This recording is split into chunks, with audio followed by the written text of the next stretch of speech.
We welcome you to another live edition of the Sports Box, brought to you by our sponsor, Showcase Sports in Hamilton. Showcase Sports for the elite athlete. And by our friends over at CrowdPlay. Download the free CrowdPlay app today and check them out at www.crowdplayapp.com for details. Ladies and gentlemen, it's showtime.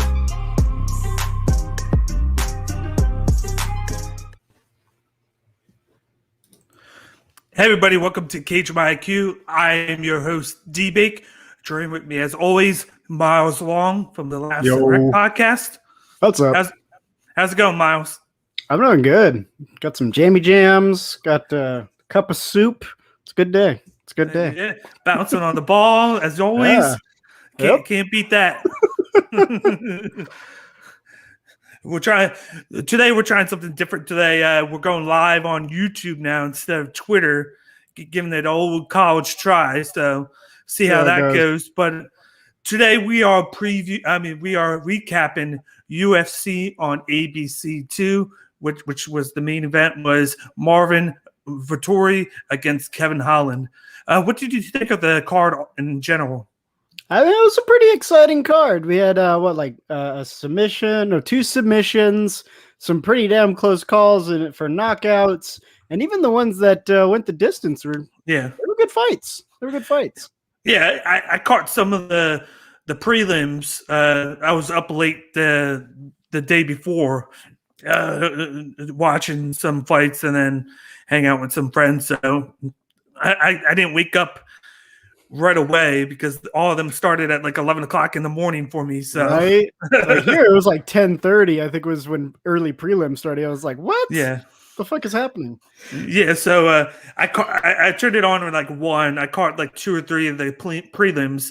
There's actually a kid on there that moved to the States from Chile when he was 16 to train, and then now he's 22, and then he lost, but for that division, he is really tall, and he looked pretty good. So he should take even though he lost a close decision, in my opinion, he can take a lot from it. But I'm looking forward to seeing how he does. And then, of course, we saw Jim Miller. He lost, but I think he's coming to the end of his road. Well, yeah, that happens. Yep. But as always, we are Cage My IQ. You can look down at the ticker below. You can follow us on all of our social media outlets, Twitter, Facebook, and Instagram.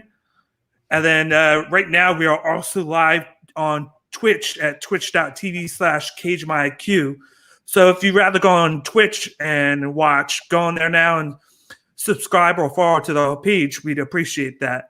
And then as always, we are affiliated with Sports Box right there. So check out the Sports Box and our other social media outlets right here below, and comment on any other stuff. There's always something on every night, so check out all the content there. But let's get started with the action. The first fight on the card was a welterweight matchup, which we saw Daniel Rodriguez defeat Mike Perry by unanimous decision. What did you think of this fight? Man, Rodriguez looked really good in this fight. Really, the two things that Perry just didn't have an answer for was Rodriguez's range and his movement, both in his head movement and his footwork. Perry just couldn't keep up. That he was outclassed in those two particular arenas, and it cost him the fight. Not only that, you had Rodriguez in a southpaw stance the whole time, which for a fighter, that's enough to screw you up right there. Because typically when you're fighting, especially when like stand up and striking and stuff, when you have two people in orthodox stances, you're supposed to circle towards the lead hand. That way, even if you get caught, it's just a jab. It's not so bad. You can weather the storm. You can slip it. But if you start circling to the inside, the likelihood of being caught with that rear power hand goes up substantially. And that was kind of the issue. Even though Perry wasn't really circling, he had very dead feet in this fight.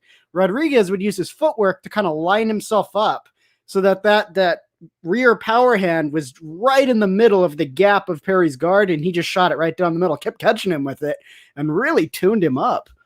But obviously, Rodriguez, I think, needs to work a little bit more on his wrestling and his takedown defense. He seemed comfortable when he got to the ground, but like that little bit in between there seems like that's where the work in his game needs to be developed a little bit more. But for the most part, this was like a clean sweep of all 3 rounds. Just Rodriguez just dominated, like because Perry would come out and he'd start real aggressive, and then Rodriguez just took over. He was like, "Yeah, we're not going to do that."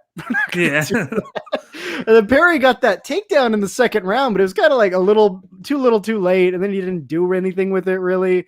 Rodriguez just got back to his feet, and yeah.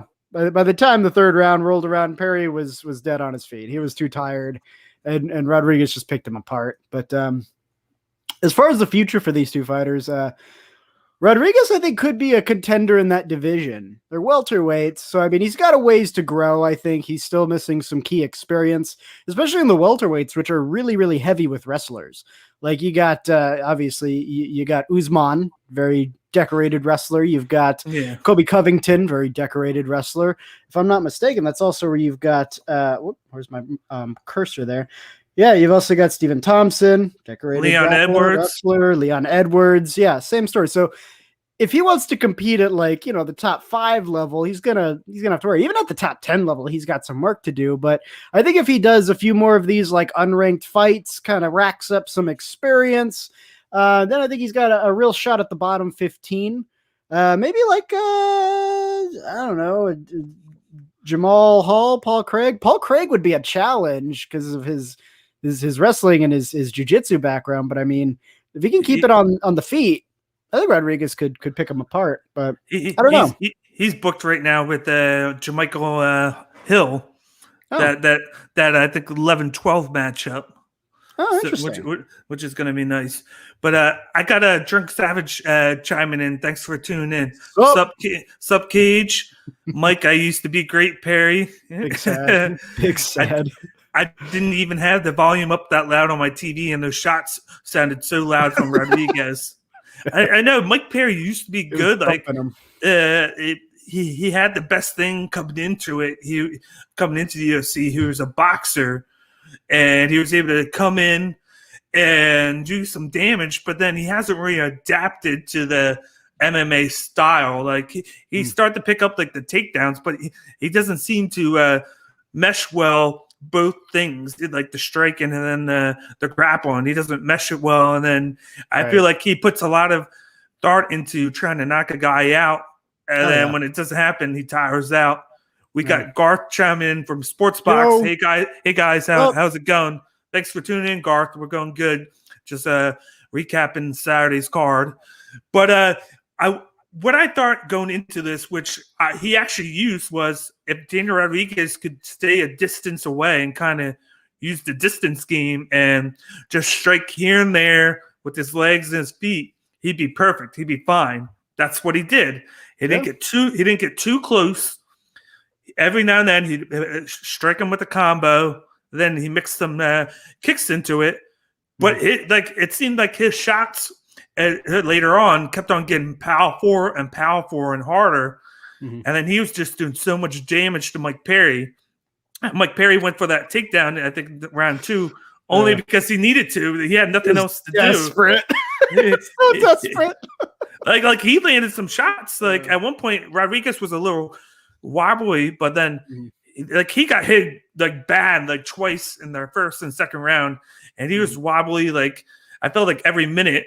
And Rodriguez didn't shy away from his plan. There's a couple times that he got him wobbly that he could have just jumped in there and went crazy. But I'm glad he didn't, because he could have tired himself out, and that would have hurt him. So he was disciplined. I like that fact that he was very disciplined in this fight, because you could have, like I said, could have shied away from the game plan.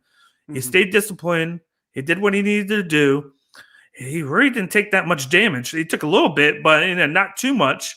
Right. And he got the victory. I think this might be Mike Perry's last fight in the UFC. I think they might try to hold on to him, but like at some point you got to get rid of him because of his poor showing. But there was a white line in at some point maybe he takes him up on it, but Darren Till offered Mike Perry to come to Liverpool to train with them for 2 months.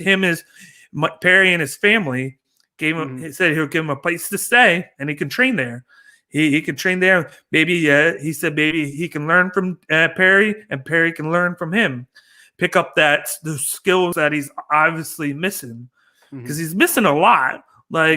He's just standing there trying to go for the striking, but it's boxing. He's just using the boxing. He's not checking anything. Really boxing. That was the big clinic here. It was like what he was doing was more representative of Muay Thai, because in Muay Thai they keep that upright posture and you just keep trading, and that's why kicks are so useful in Muay Thai, because you can wear the body down, you can keep away with teeps, and Rodriguez was actually moving like a boxer. He had that head movement. He was, and, Mike Perry couldn't touch him half the time because he'd throw and then he would just slip.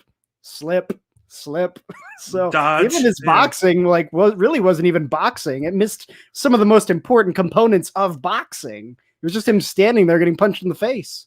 I think they're both right now. They're in the top 20. I think they're both in the 15 to 20 range.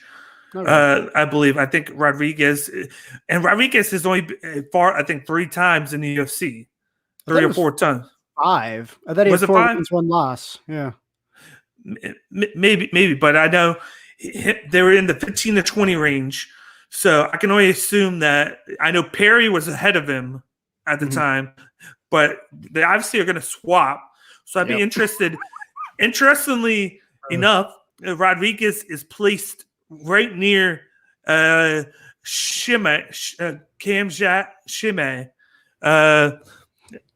He hasn't fought in since his COVID scares. He was supposed to fight. He was supposed to fight Leon Edwards 3 times. Oh well. And then he hasn't.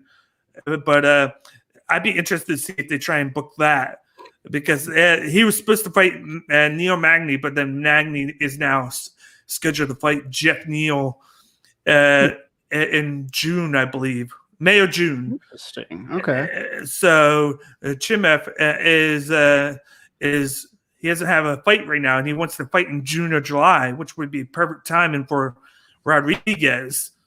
And Chimev has that sambo wrestling in his background, so that'd be kind of like a perfect fight for both guys in general, because they're both trying to move up.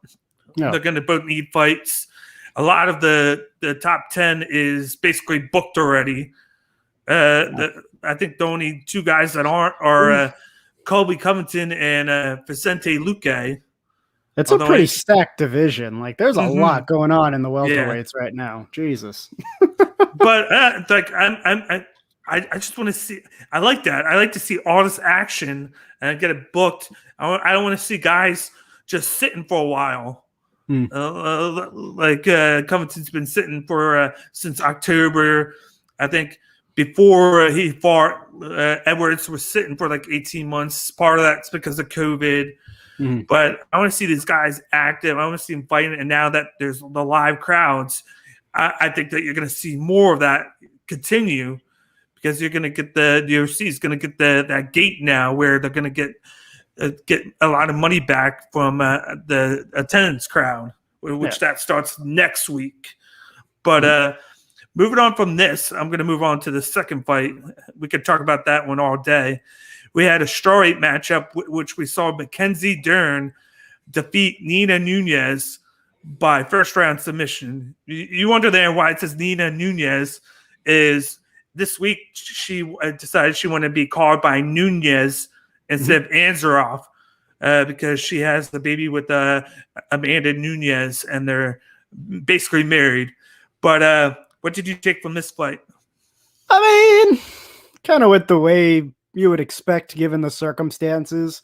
So my understanding is that Nunez, this is the first fight she's coming back to after a year off for having a child. So there's a pretty significant amount of that year where she was not training. There's no way. So she had to have the baby, lose the baby weight, get back in shape, get back in the gym, relearn a bunch of the stuff that's gone rusty, So, I mean, anybody's going to be shaky after that, Whereas Dern, I know she had a kid. I don't know how long ago she had one, but it seems like she's been more active recently. And this seemed like a decision to try to move Nunes out of that number 5 spot and have Dern move up closer into that top 5, but definitely in the top 10 area. Like they're trying to, kind of stack the division more like the other divisions in the UFC, have it be a little bit more exciting, But I mean, yeah, this was pretty this is pretty open and close. Dern at first, honestly, in terms of like striking, it looked like they were about even for a lot of those exchanges. But Dern closed the distance very quickly, just tied her up in a wrestling game, took her to the ground with a very nice leg reap.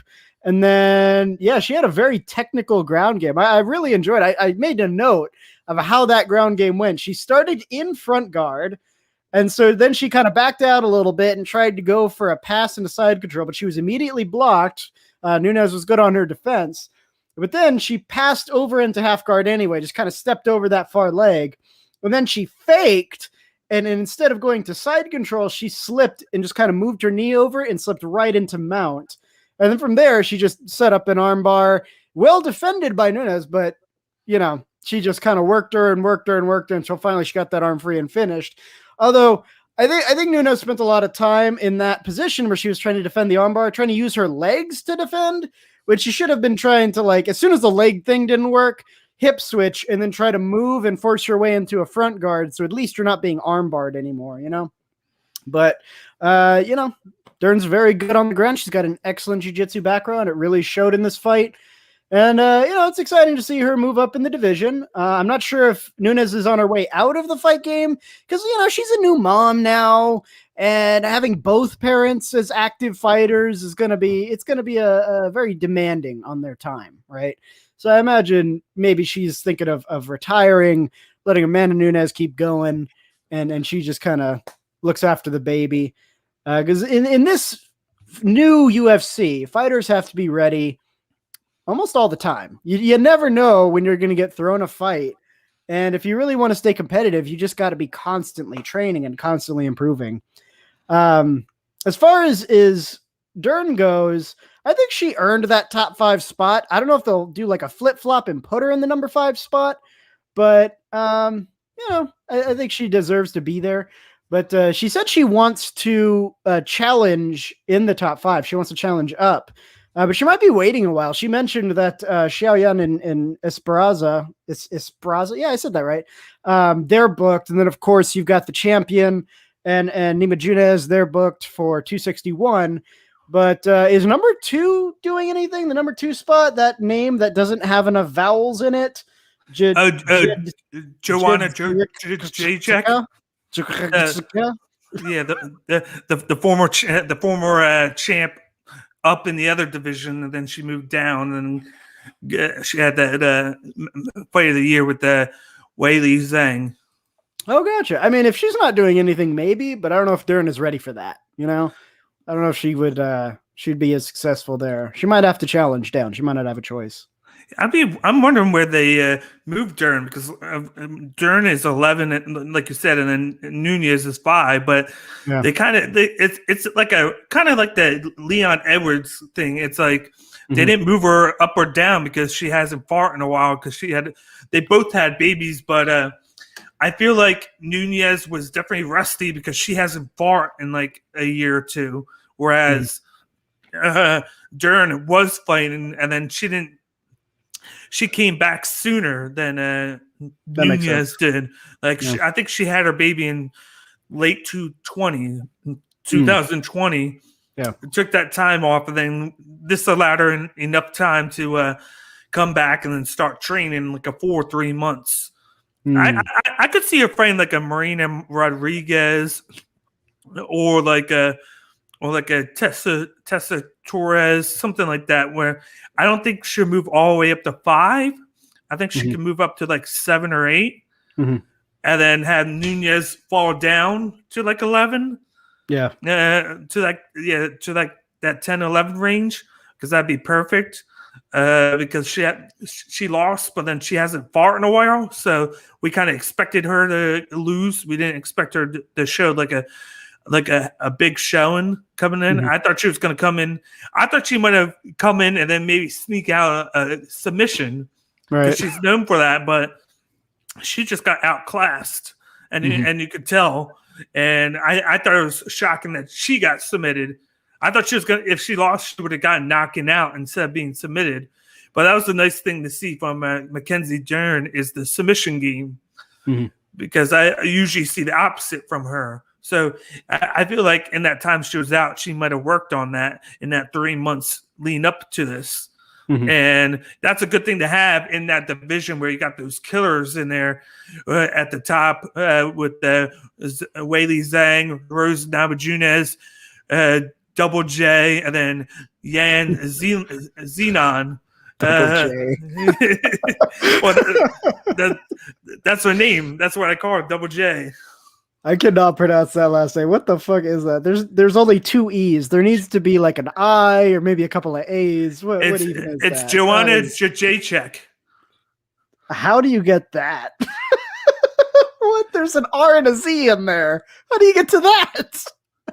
I've heard it, and I know what it is, and I always say it wrong no matter what. So I'm just gonna act like I said it right. There you go. But yeah, like this was pretty cut and dry. Like not spend too much time because the fight didn't even last a round. So yeah, it was over pretty fast. Yeah, it was boom. It was like 2 or 3 minutes in. Like I was walking to get a drink real quick, and I actually missed the submission itself because they were nowhere near like in like a clinch position, and then go to get a drink, come back, and the fight's over. I'm like, I was gone for 30 seconds. Jeez. But yeah, that's that. Dern picks up the quick victory. I could see her getting a fight in 2 months now because she didn't take any damage whatsoever, and she got the quick turnaround. But here's the fight that I was happy about. It was the middleweight matchup, which we saw Julian, the Cuban Missile, defeat Sam Smile and Alvey by first round submission. Another first round submission that we get to deal with. How did you feel about this? He did a really good job, and actually he's improved since the Patello fight. Like I saw a lot of improvement in Marquez's striking, because that's one thing. Patello was definitely getting ahead in significant strikes. Marquez's guard work wasn't great. Patello was able to counter more effectively, and Marquez was just having trouble keeping up with the hands. Also, when it came to like some of the wrestling exchanges, it seemed like Patello was kind of, taking control, and it seemed like Patello was going to take it by submit or by decision when Marquez pulled out that crazy anaconda choke there in the 3rd round at the last second. Now this was a totally different Marquez we saw in this fight. He pretty much just dominated those 2 rounds. For the first round, it didn't even make it to a 2nd round. That's right. I mean, yeah, he had a good pace. He was moving around. He was evading. He slipped a lot of like really heavy blows that looked like they were going to connect and end the whole thing, but he just slipped out the way, no problem. He kept up a good amount of volume too, and he overwhelmed Alvey. And that when he started the round, I think Alvey was thinking like, okay, I'm going to do a counter offensive. I'm going to do counter striking. And so he was just waiting for Marquez to screw up, but he didn't. And that was the problem, is Marquez, even if that fight had kept going, probably would have been ahead. Because Alvey was just waiting and just getting hit, and his strategy wasn't working. Typically, it's smarter to do the counter offensive or the counter striking strategy when you're already ahead in the cards, because then you got some room to work. You can lose a little bit, you can get hit a few times, and it's not really going to affect the score of the round. But Alvey started to recover a little bit, return fire, but then fucking Marquez got him good with that short hook over the top. And then just followed up like 3 solid strikes back to back to back, dropped Alvey. Alvey was just trying to do whatever he could to stay in, passed over that hand in that takedown attempt, got behind and ended it with a rear naked choke. Like bing, bang, boom. It's very, very good showing for Marquez. Definitely shows he's improved and he's learned since the last fight he's been in. And I hope we see more wins for Marquez. I still think he's pretty green right now. He's still getting that experience. He's still learning. I don't think he's ready for a top 10 fight yet. No. but maybe match him up with like a bottom 15 person. I think that would be maybe a good place to start. Like a Shazbazian. Shazbazian. I don't know if I'm saying that right, but that's fun as hell to say. Shabazian. Shazbazian. I like my version better.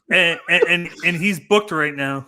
Oh, he is. Well, shit. He is booked. Let me look at it. I really just wanted to say the name. I don't even know if that would be a good matchup. I just like the name. I think he's booked with Jack Hermanson. Shazbazian. Yeah. But also, what the fuck is pickleball? What is that? Is that a Kansas thing? Like, shout outs there at the end. Well, he did say that. He said, I am in Kansas. I consider myself one of the best in Kansas. So he challenged the guys on the Chiefs to pickleball. Or badminton was the other one. Uh-oh. Did you see there was first it was Patrick Mahomes. Responded back. He was busy, but I'm game once I'm done being busy. Then it was Travis Kelce was like, I'm down. And then Tyreek Hill was like, me too. And I'm like, oh shit. I was like, you got to get this on camera. This is the thing where it has to be on camera. This guy, every time he comes out and wins, he's like this.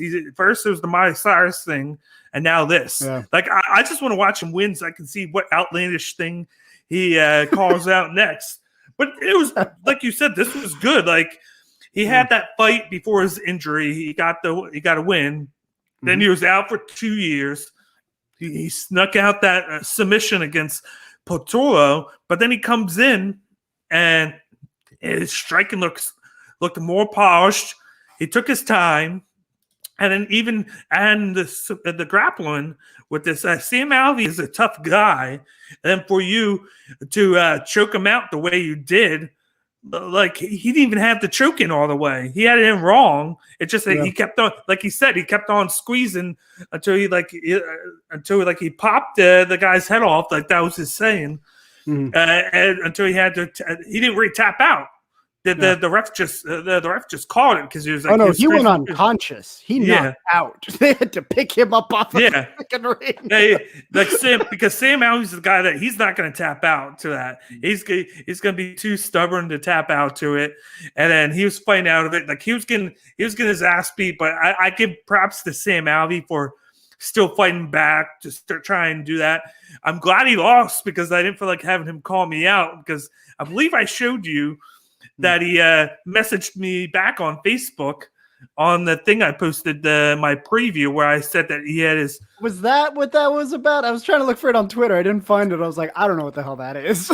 It was, well, everybody knows. I interviewed him a few weeks ago, talked to him about the fight, and then then I did my preview for it on Thursday, and I said that I thought Marquez was going to win. I think one of the things I said was that he has his foot 1 foot in and 1 foot out of the gym because he doesn't like California. And then he commented back. He was like, that's not the case. He was like, I'm a Team Quest guy through and through.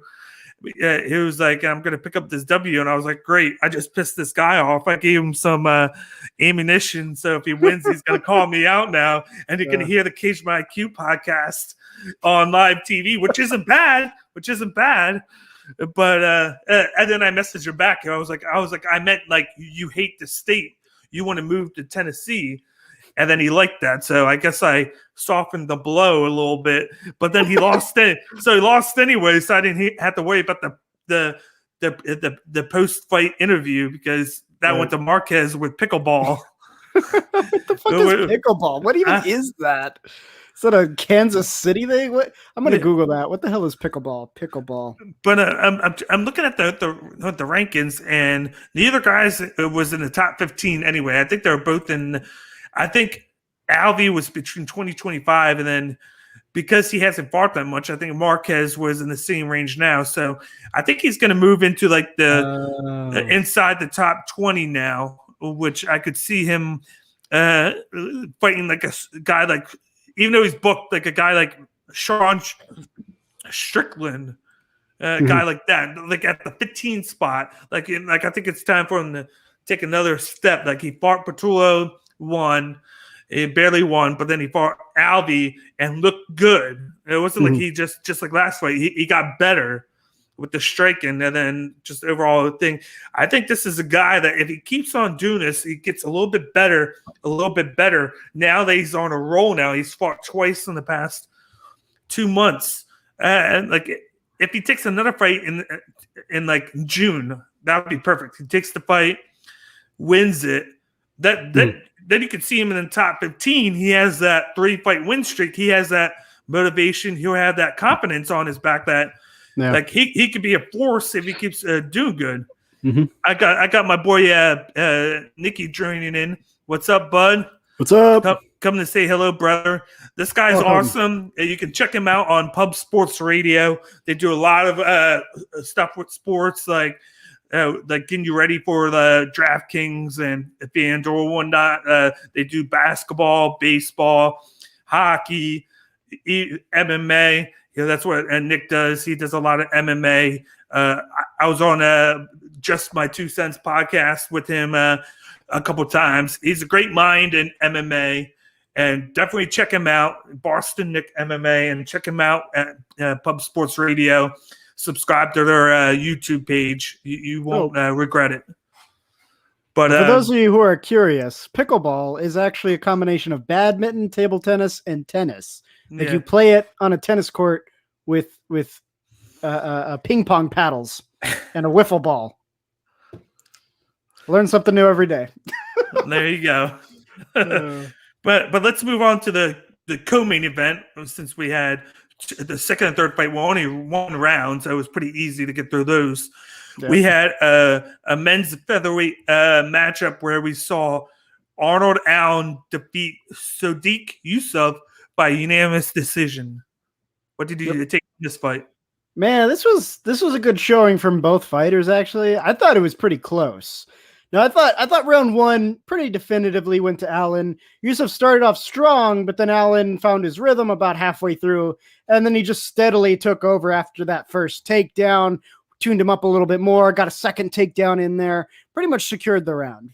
Now, the second round, man, that was narrow because he also got Allen also got a knockdown in the first round, and then he got a knockdown again in the second round. But before that knockdown, Yusuff was actually in control of that fight.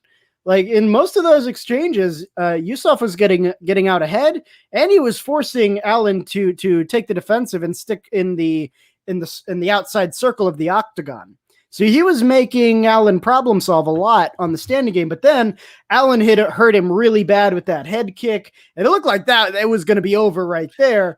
But Yusuff somehow managed to weather through that. Oh my God, down a lot. That kick, like at first you didn't see it because he just touched him, but it was just enough to basically shock him, and then it was like a late fall. Well, he got him cleanly, like in the temple area. That shit hurts. Like, I get it. I'm pretty sure, isn't that how, I think it was Cain Velasquez knocked out Junior Dos Santos one of the times they fought, was with that. Well, it was like a spinning crescent. I'm remembering the victory wrong. I feel like that happened, but it was like it was like the same sort of contact. It wasn't like it smacked him and took his head off. It was just like a clip over the top, but it landed just perfectly into the temple, and it was over. But man, those shots hurt a lot. Yeah. So I get it. But yeah, that round was super close. Like if you don't count the knockdown, then I would say Yusuff would have gotten that round. But because he got the knockdown, and I think he secured a takedown towards the end as well, that you got to give it to Allen because there was just more big moments for him. And then the round 3, Yusuff really came alive. I think he was desperate. He knew that, if I don't make something happen soon, I'm going to lose this fight. So he came out very aggressive.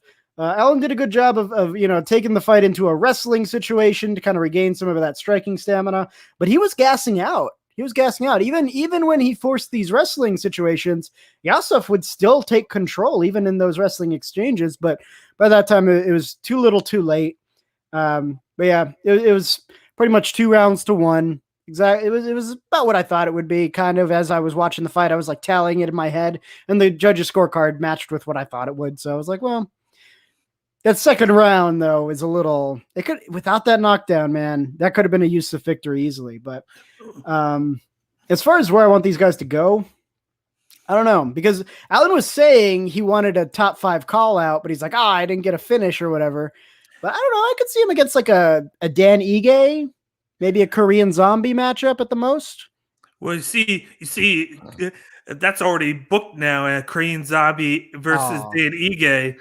They just booked them together, and then we're still waiting on the Yair Rodriguez, Zabit Magomedsharapov, however you want to say that name, because Zabit has been, I think, suspended for the past 6 months, and Rodriguez, I think he's just waiting for Zabit to come back.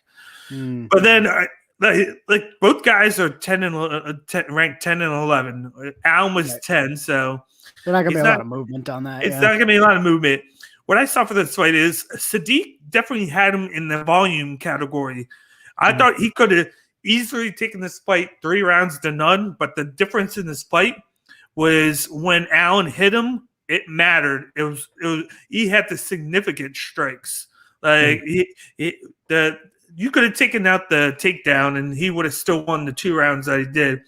It was those big shots that stung Sadiq, because Sadiq was not patient. He wasn't taking his time. He was kind of rushing himself. Like he already had the volume on his side. So if you take away those big shots in round 1 and 2 by Allen, he could have easily won this fight. But he left himself open twice, which he got popped for both times, and that's basically what cost him the fight. Was those 2 big shots. The kick, as we know, and then that punch. And then he opened up in round 3, and he did a lot better game plan wise in round 3, probably because he either thought that he was losing or he was just making sure that he got round 3. Right. But he should have done that in round 2. If he knowing what happened in round 1, he should have did that round 2, so he had round 2 and 3. He would have been more confident, but he didn't do that. He waited too late, and that's what's going to cost him. I think it's okay that he lost. It was his first loss in the UFC. He's 4-1 in the UFC, as you see. I think he'll learn from it, and then he'll try and be more disciplined now because he's lethal. Yeah, he'll get you from anywhere. But I think he learned from this. I think this might be better for him losing than it was for Arnold Allen winning it. It's crazy to sound that way, but I think in the long run, Yusuf is the better fighter. It's just that Allen was the more patient guy in this fight, and he picked and chose. And then he got round 1 and 2, and then he kind of fell off around 3, whereas Yusuf got better around 3. And then I'm hoping he learns from it. But for Arnold Allen, I could see him easily playing a returning Josh Emmett. He's ranked number 7 because Stevens, Ige, and Korean Zombie are already booked. Calvin Kattar is right above Emmett. I could see him fight Kattar, but I think it would be better if Allen fights Emmett. And then with Burgos already fighting, I could see Yusuf fighting like a Bryce Mitchell now. Like he's at 11. He can't really fight anybody above him because he just lost. So I could see him fighting a 13th ranked Mitchell and getting that win. It can then take another shot at getting into the top 10. But I think he'll learn from it, and then he'll be game planning with more discipline now because he was a little bit more reckless in the first 2 rounds. Yeah, it happens. Yep. But let's move on to the main event of the evening. We had a middleweight matchup between Marvin Vettori, who defeated Kevin Holland by unanimous decision. What did you take? Yep, it was interesting. It was interesting. We saw a more serious Kevin Holland this time around. He's way more focused than he was in the Brunson fight, and it showed in his game. This wasn't like a blowout, basically. This was definitely more of the Kevin Holland we're used to seeing. However, it highlighted a weakness in his game, and it's takedown defense, apparently. Apparently, he has almost no takedown defense at all. It's pretty bad. But his strikes were pretty powerful. He used that signature unorthodox striking style, and even tonight, that fight, it seemed like something was a little off. Like, it seemed like he was over swinging. His kicks looked a little funny to me. I mean, he was landing and he was doing good. It just didn't seem like he was 100% for some reason. And maybe he took some damage during the Brunson fight that we don't know about. But he seemed a little off. And maybe that's why Vettori was able to force these wrestling situations so easily. But also Kevin Holland needs some takedown defense for sure. So, I mean, the first round, I give that all to Holland. He came out very strong in the striking range, especially landing those kicks. And he was able to dominate the round, even with Vettori's takedown towards the end of the round, which was like in the last minute. So he didn't really do anything with it. And that was an awesome sweep out of the guard back to his feet from Holland. When Vettori what he was trying to do was maybe stack Holland, but he shifted his weight too far forward. So Holland just kind of rolled him over and essentially ended up in like a mount position. And that allowed him to get back to his feet. But rounds 2 through 5 were all Vettori, and it went pretty much the same way every round. They would start standing in the striking range. Vettori would get his ass handed to him, except for in the beginning and middle part of round 3 because of Kevin Holland's eye. But all the other exchanges, Kevin Holland was beating the shit out of Vettori. So Vettori would force a wrestling situation and just work until he got the takedown. And a lot of the time it was the same takedown. It was that thing where he would secure the hips, pin Holland up against the cage, and drag him down. Yeah. Turn and drag. Yeah, same. He did it like 5-6 times. He just keeps saying it. And then once he got to the ground, he just focused on ground and pound and trying to stay in guard and mount or stack Holland and just rain down punches, which is why Holland's eye was, shut and closed. But it's making me wonder if Kevin Holland's going to bounce back after losing to Brunson and then losing to Vettori for pretty much the same reason. The wrestling was really what was fucking him up in both of those fights. I think he was also not very serious for Brunson, but that's definitely a big flaw in his game. He needs some kind of takedown defense.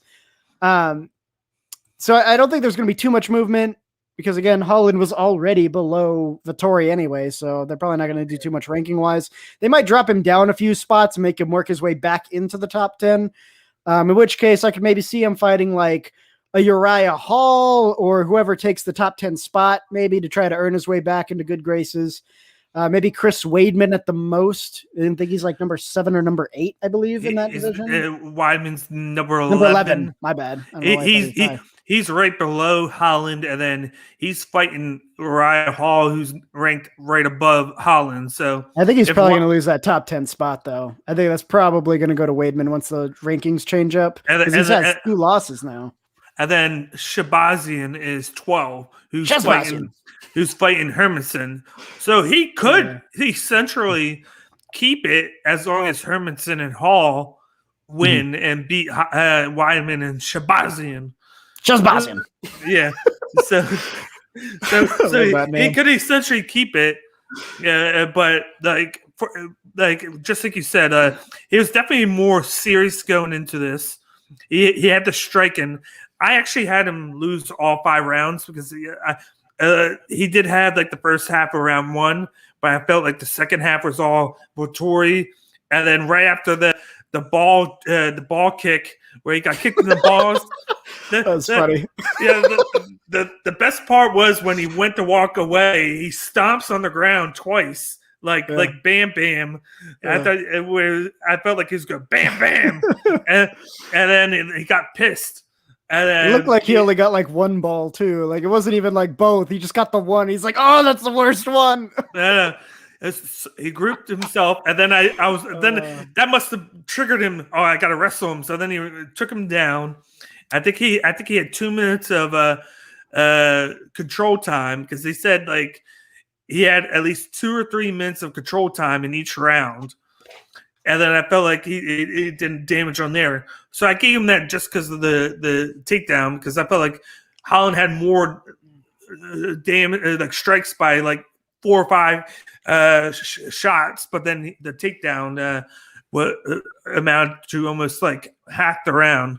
Then round 2 goes, and he ditches the striking that he does, and he went right to the takedown. He had 11 takedowns. 11. He set the Again, record. Kevin Holland has 11. no takedown defense. He has like even the basics. They were like, "Why is his hip square? What are you doing? Like, just turn, just turn." They're like making fun of him. Like, you gotta lock your feet or do this. Yeah. Like, then you gotta shift your movement over. And then he wasn't doing that. They're like, that's why he's not getting out. He's just accepting that he's taken down, and then he's just like fighting from below. He was fighting from bottom guard a lot. But Vettori was 11 of 15 on takedowns, which is crazy. Like if you had him in DraftKings, you were in money right there. Speaking of that, there's my guy, just my 2 cents, up D-Bake. Yo. And sup, Nikki. Yeah, this guy was on earlier. I meant to tell him this, but DraftKings. Like, I wish I would have played. Like, I thought about playing Vettori, and then I was like, I'm not going to play there this week. It's just going to be one of those shitty matchups where he wins and holds him. He did that, but 11, you get a lot of points. He probably, like, I could probably look right now, and he probably had 250 points, which is like the amount for like 3 guys. That's how good it is with that. Like, you just hold it, and then you get all that control time. And he didn't do too bad. Like, in the later rounds, his striking on Kevin Holland was effective. Like, he was hitting those punches, and then a little bit of kicks. But because they didn't stand up that much because it was so easy for him to take it down. I think because he was getting hammered. Like, at first, Vettori wanted to stand in some of those rounds, but he just got smacked. There was some points it looked like it was almost over. So Vettori forced that situation. He had to. I think it was round 4, though, that he actually had Holland staggered.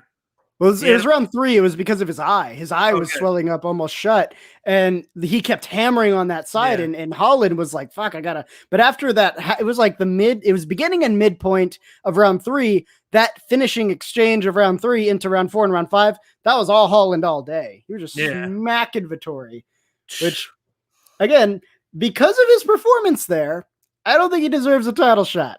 I don't think he earned it. I don't think he gets it.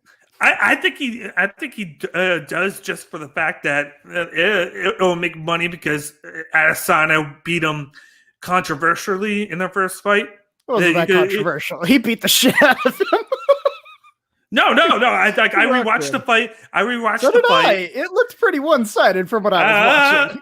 I don't know. I gave Vettori 2 rounds. I didn't give him any rounds. I gave him the last round because he finally forced out a grappling situation in the 3rd round. But then after that, like, everything before that, he was just getting pounded on. I don't know. I thought he was doing damage to Adesanya. That's personally me. Not really. I mean, he hit Adesanya. There were definitely some like solid connections, but he was outclassed in every measure. It was like watching early Silva. It was like early Silva. I don't know, because that's what everybody keeps saying. In the stand-up, yes, he was completely outclassed. No, I don't know, because everybody keeps saying, not just me, everybody, like the media, the commentators are like, that was a controversial fight where you could go either way with it. We could do a watch. We could do a watch along right now. Let's do it, damn it! I have UFC Fight Pass. Let's do this. Actually, it's on ESPN Plus. I got this. We can pull it up right now. But we're looking at it right now. Like, he's number 6. He should easily, in my opinion, overlap Darren Till because Darren Till got hurt.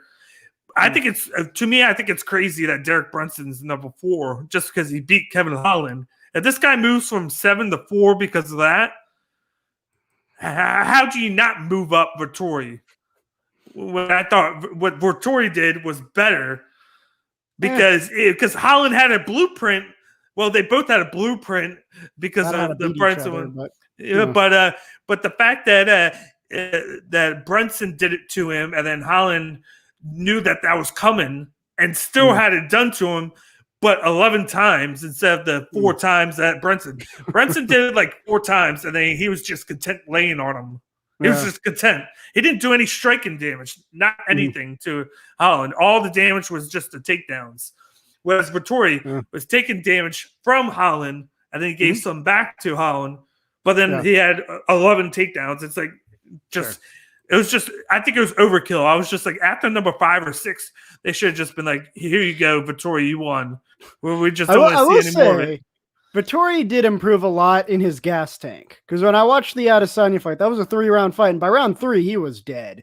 Like when that turns the end of the clock, he was just like, fuck, how many seconds left? But this time, he went 5 rounds, mostly wrestling. That's a ton of stamina. I'll give it to him. He's definitely improved a lot in his gas tank and his wrestling stamina, like mixing that in with the striking. Mind you, he wasn't getting smacked as hard as he was with Adesanya. Adesanya was landing way more volume in terms of significant strikes than Holland was, because he kept getting taken down.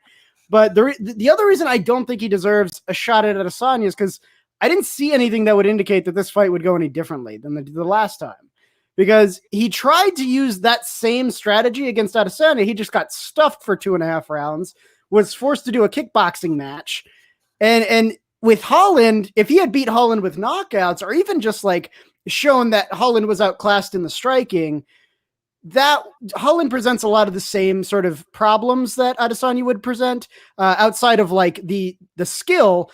Holland's got the range. He's got the body type. He's got a sometimes similar movement. He's unorthodox, but Vettori couldn't even keep up with Holland. I don't see how this is going to go any different. I think he's going to try to do the same basic strategy, the same basic blueprint. However, Adesanya, since the Jovic fight, no question he's been working on his wrestling and his takedowns, because that's what gave him his first loss. I'm sure he's been in the gym just drilling that, because I think he hates the fact that he lost, which is just going to make it even harder if Vettori wants to try to use that strategy again. So yes, Vettori's improved, but Adesanya's also improved again. So I think if we just see the same fight. How about this? I'll meet you in the middle. How about you book him against Jared Cannonier, who hasn't fought? He's the number 3 ranked guy. Yeah, he's been inactive since he lost to Robert Whittaker in, I think, October. They fought. He would be the number 3 ranked guy that'll move up, because Vettori has already beat Hermanson. He beat who did he beat before Hermanson? I'm looking now. He just beat Holland. He had the close fight with Adesanya. He tied with Omari Akhmadov, who I think is ranked number. He's down there 13. now, number 13. Yeah, 13.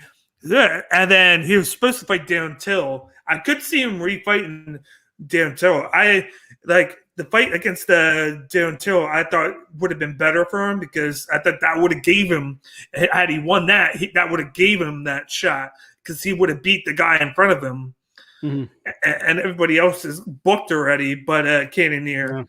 But I think either he gets booked for Cannonier. I think they might be like, hey, you beat Holland, but you're supposed to. We want to book you against Cannonier so we can get him a fight. Right. This will be us meeting halfway with you. Like, you're still getting a great fight, because it's going to be a top 3 ranked guy. But then if you win that, there's no guarantee you're going to get a title shot after that, because what else can we do? Because you got Whittaker fighting. We got Whittaker, who's 1. He's fighting Gastelum, number 8, this Saturday. Costa's not even booked yet, but I've heard different things from that he could be fighting Derek Brunson. And then we'll see. And then Cannonier, like I said, still not booked. Yeah. So, I could see the fact that they could do that. I got just my 2 cents. Great stuff, fellas. Scott, you're in my ear while I watch WWE with the wife. That's awesome. That's awesome. I actually paused it because it's the Raw after WrestleMania, so I kind of try and watch that live. But I paused that, and I'll watch it after I'm done this. This comes first with that. Go. But thanks for tuning us in, even if it's just in your ear. But I could see that fight. I could see that Cannonier fight, because, I mean, at least if he beats Cannonier, if he got, I would say if he has a good showing in the striking and he beats Cannonier, then he's got a case for Adesanya for sure. But right now, I'd even be more interested in giving a title shot to the winner of Whittaker Gastelum, because both of those guys, first off, Whittaker's the top contender in the division. So that kind of makes sense. But Gastelum's already given us a pretty interesting fight against Adesanya, and he didn't use any of his wrestling like what we saw against Heinrich, rather. The only problem, though, is he had that 3-fight losing streak where that's all he did was the striking. Mm-hmm. And then the Heinrich fight, he went back to the wrestling, and that's I'm saying if he does that against Adesanya, I think he's got a shot. That's why I say if he beats Whitaker, I don't see a problem giving him a shot. Yeah, that's what I said. For the I won't go too much because I'll be previewing that on Thursday. But I think if Gastelum could do the grappling and the wrestling against Whitaker instead of the striking, his percentage chances of winning go up, up, up. But if he stands and tries to trade with him, it goes down, down, down. Because I think whenever he wrestles, he does good. Whenever he tries to strike, it's the common thing with the wrestlers. They want to stand up and trade with you, even though they can wrestle. And half the time, it doesn't work out because they're going against what they know. It's because they want to look big and tough, and they don't want to look like, I got to drag you down to the ground to win. That's what you do. That's what got you to the UFC. Fucking use it.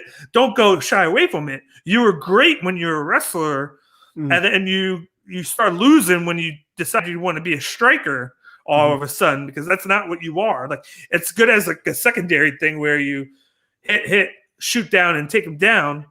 And then just like 2 Cent said, KG needs to mix it up. Exactly. He needs to get him, do a couple shots, take him down, do the ground and pound. That's the type of striking I would say Gastelum could even like find kind of a balance between striking and wrestling, because he is a power striker for the division. Like he can hit.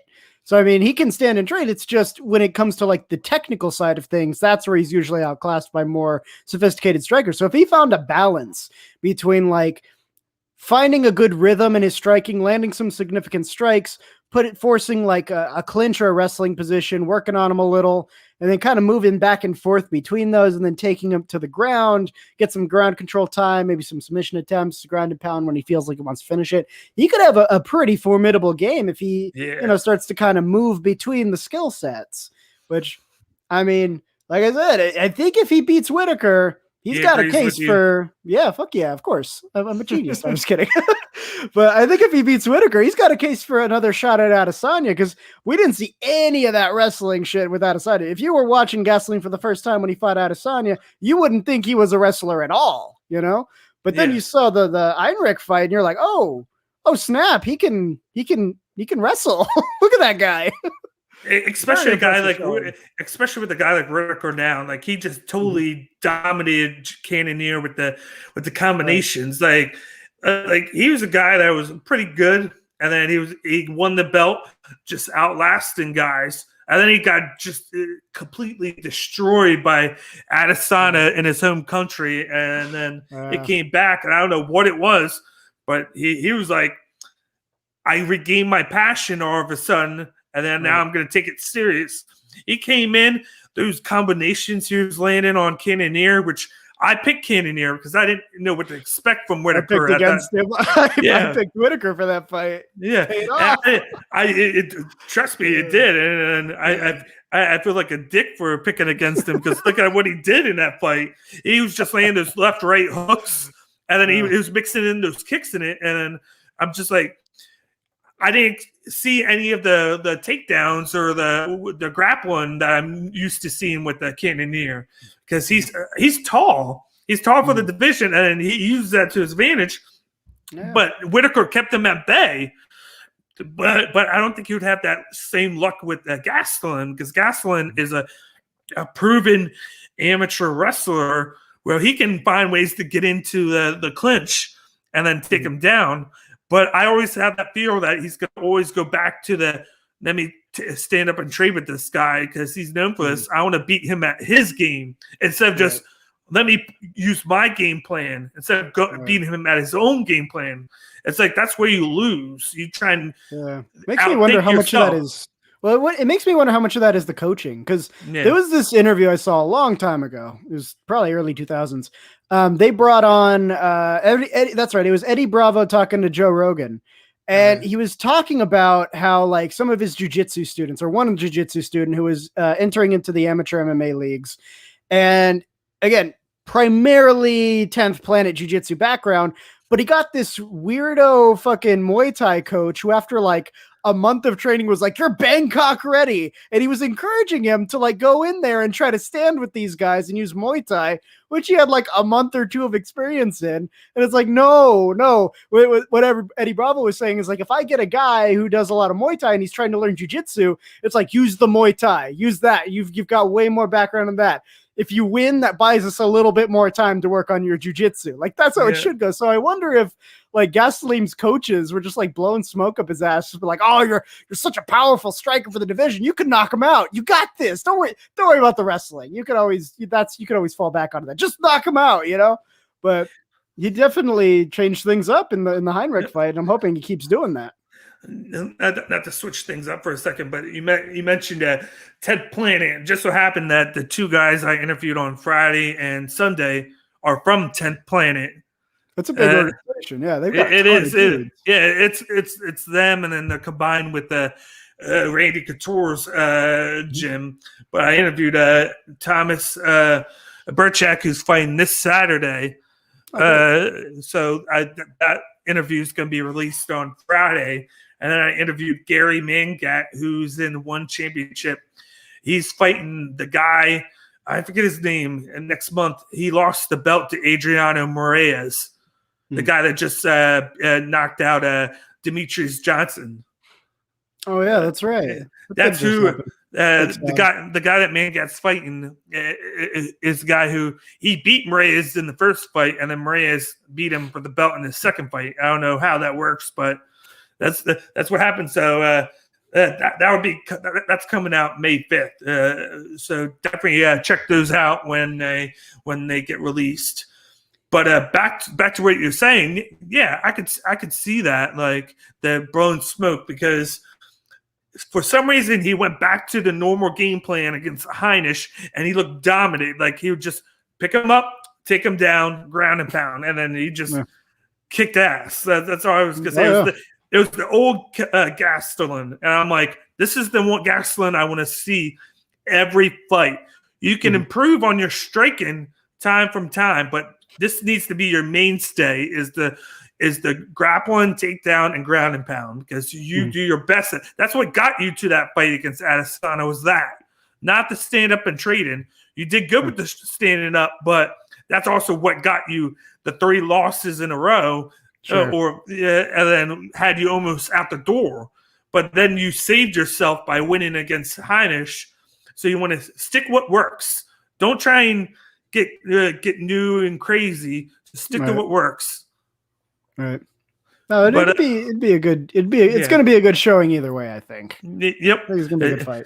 It definitely is. And then, as you know, I want to get your opinion on before we go, because we got done pretty early than usual. Usually we're doing this for like a fast one, yeah. Well, it helped that there was only two fights that were 1 round each, and then it was just us two. So usually it goes faster with 2 people than 3. But I wanted to get your opinion on the fights going back to the live crowd. So you got next week, you got Jacksonville, which from what I heard was the crowd sold out in 5 minutes, not even.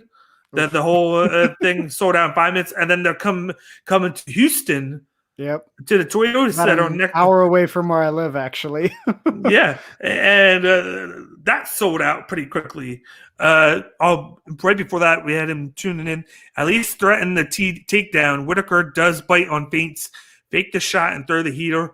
Easier said than done with Whitaker, though. Definitely, because he comes in with those combinations. They're crazy, but there are openings for you as a takedown artist against him. You just have to be disciplined about it. I feel like when he's going for like a shot, maybe if you kind of go to the other side, if you can pick when to shoot and shoot from the right way, it's like a 50-50 chance you could get popped or you could get the takedown. But if you get the takedown, you're looking good, because once you take him down, I think he could keep Whitaker down. I think he's got the skill set to really give him some problems in the wrestling arena. Because one thing I noticed about the way Gastelum was tuning up Heinrich was he wasn't doing the standard, and that's usually the mark of a great grappler. Like, I keep bringing it up, Curtis Blades, don't charge straight forward. That doesn't work. Fucking Derek Lewis just stopped you with punching.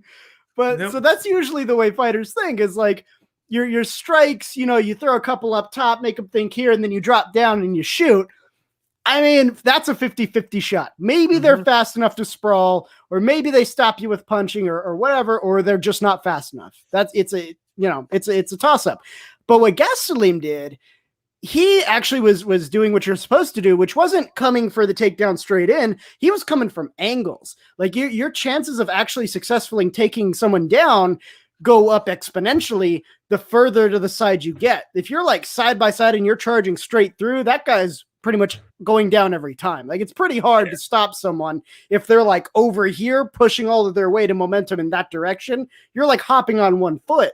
So he would like cut these angles and find just these little openings to either take the back or shoot from the angle, but he very rarely came straight from the front, which is why Heinrich had such a big issue with him. Even up against the cage, he was moving around him, not just like pinning him and just, okay, what can I do? Do I got the hand right? He was in motion. He was working. He definitely looked a lot better. I felt like he looked motivated too. Like I want this. And then I think what caught my ear was when Whitaker was talking good about him. Like, usually if a guy knows that he shouldn't be fighting this and then he should be doing something else, he'll kind of like put it on the back burner. He's like, I should win this. We'll talk about it later. He went out of his way to talk about how like he wanted this fight before. And like it's kind of good for him that he's getting it now. Like, he was like talking up Gastelum a lot, and I feel like that's a good sign that he's actually worried about this fight, whereas he's not looking ahead to Adesanya because he never truly had that rematch. Right. Like he had to work his way back. So I think this is kind of like his. Let me go back to the beginning. Like, I was supposed to fight him, didn't. Then I fought Adesanya, lost. Let me get this. Let me get through this obstacle, and then if I can win this handily, then I know that I'm truly ready for Adesanya because I beat Cannonier, who is one style, and then I beat Gastelum, who's another style, and then I've added this combination game to my repertoire. Like, this was a whole new Robert Whitaker. Per se, because you never saw this from him before, like with how much like volume of combinations he was able to put in. Like I was in awe, but like you said, this is such a good matchup because I feel like this is the old Gastelum, not the stand up and trade and not even try to take a guy down. This is, I'm going to come from every angle and I'm going to take you down. And I'm just going to ground and pound. Like, that's what I like. I like to see this. This makes this matchup so much better. Like, he could be ranked number 8, but I feel like this Gastelum is like a top 5 guy in the division. Especially against who he's up against, like Paulo Costa. If Gastelum uses the strategy he used with Heinrich, Paulo Costa would be screwed. It's like I said when he fought Adesanya. Paulo Costa, really good jiu-jitsu guy. Didn't use any jiu-jitsu against Adesanya. And he got knocked the hell out. Like, because he got baited into the word of mouth with the Adesanya, and he wanted to knock him out. Right, he kept saying, like, I trust my power. It's like, don't trust your power. Trust your jiu-jitsu. Don't trust your power, my guy. Trust your track record. That's what you should trust, your track record. And it's you winning by not by that. Like, you can knock guys out, but it wasn't because of that. It was because you set it up to the point to where you can knock a guy out. Right. And I feel like if he tried to do that with Gastelum, first of all, jiu-jitsu gives you good, like, it's either kind of like on the feet or on the floor. That in-between part for some jiu-jitsu guys, like Holland, for example, wrestling isn't always a forte if you're jiu-jitsu or if your background is jiu-jitsu, because they don't always spend enough time really fleshing out how those interactions work. And I feel like Paulo Costa would have a lot of trouble with a guy like, Gastelum when he is in the zone and he's mixing it up and he's, interchanging the strategies. We got Mad Dog chiming in. What's up, boys? Check out his YouTube channel, Mad Dog MMA. He comes out with nice 2-3 minute clips of previews for each week. They're great. He's a good guy in the MMA group. So check that out at Mad Dog MMA. And then we got the leader of the group, Leslie Jenkinson. Hey, y'all. How's it going? And then we had 2 Cents saying, "Sup, Mad Dog." I got the crew coming in. Thank you guys for coming in with the support. We're towards the end right now, just BSing right now because we got done so fast. But let me get back to yeah. Usually we're halfway through by hour number 2. So I know what we need to do. We need to have a conversation about how the fighters are treated monetarily in the UFC. No, that'll get us past the 2-hour mark. I would concede defeat on that because I don't want to have that. I don't want to have that conversation. Give them the medical, and then we'll call it a day. We'll call it a compromise.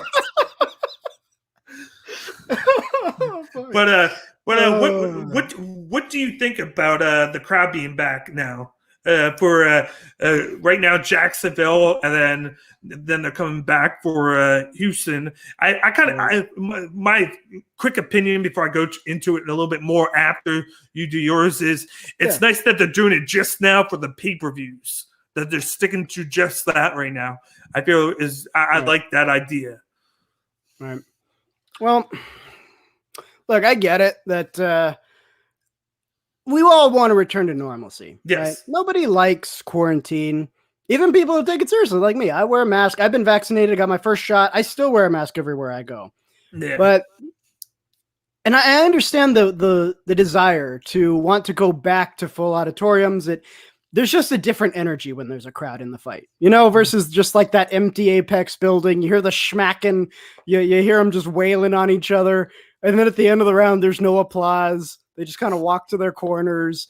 I get it. It's not the same. But we also have to pay attention to the fact that there's a lot of variants popping up. In fact, as I'm getting closer and closer to being certified to become a teacher, it's coming out in the news now that in my area, a lot of the kids in the schools are contracting these COVID variants. And it's making me nervous. I'm like, well, shit, I just got vaccinated. And then the vaccine's not going to even be really effective against these variants, or at least most of them.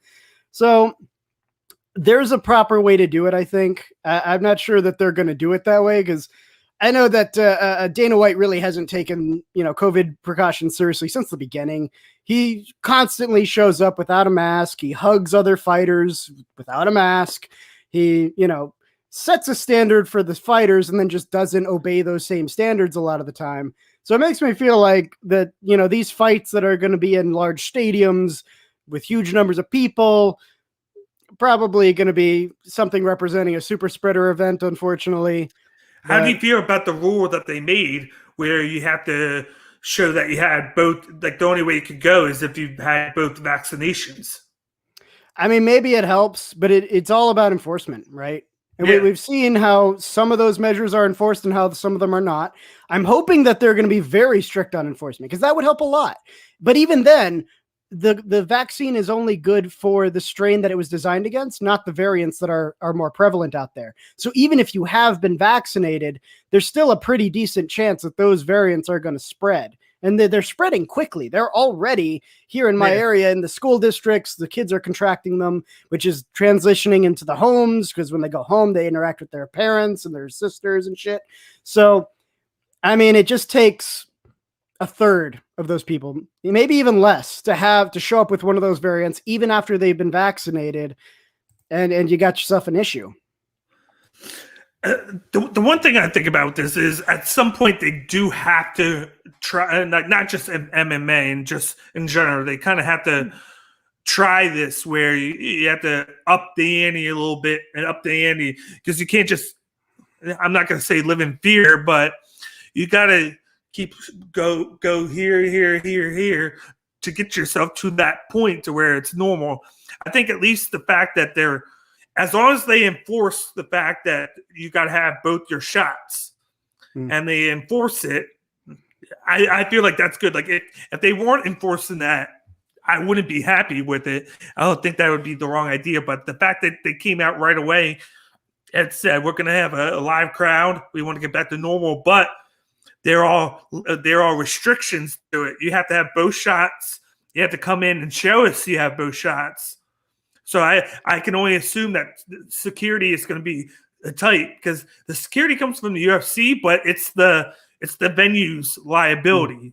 It's their liability. So I can only assume that the venue is going to be on top notch security wise, where they're checking everybody's car and making sure that they got double like vaccination. Because if something happens, it's going to be not just with the UFC, it's going to be on the venue because they allowed the person to go in there. So I think the venue itself is going to be very tight knit, and they're going to make sure that they are enforced. They're probably right now. They're 2 weeks out, and they're probably already testing it out now. They're probably like talking to security, talking to everybody who works there. We got to get on point with this. We got to make sure that everybody has their thing, because as long as this goes well, this is a good sign, and then then they can learn from it. And that's just in Florida.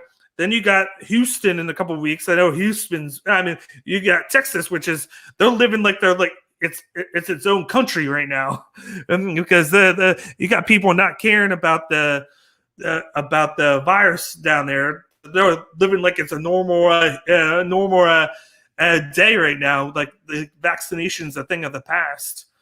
Most of them aren't really even vaccinated. Well, in my area, there's a lot of people that aren't vaccinated, but they still act that way. So that's probably why the schools are running rampant with the variants. So that's not a good.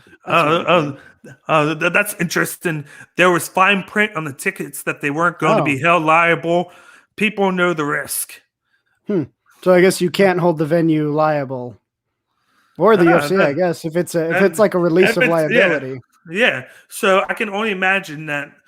If they're doing it that way, that makes it interesting. But I would hope that people would have care about their life enough to be like, okay, let me make sure I have both vaccinations, because if they're not held reliable, I'm held liable for myself there, and then that's not good for you. You want to make sure that you get so maybe in that sense, maybe they're trying to put pressure on the people who are going to make sure that they have the vaccination. If they're not held liable, then how passionate are they going to be about enforcement? Are they really going to be turning ticket holders away? If there's no actual liability placed on them, they're like, oh, it's fine. Liability's on you. You got one shot.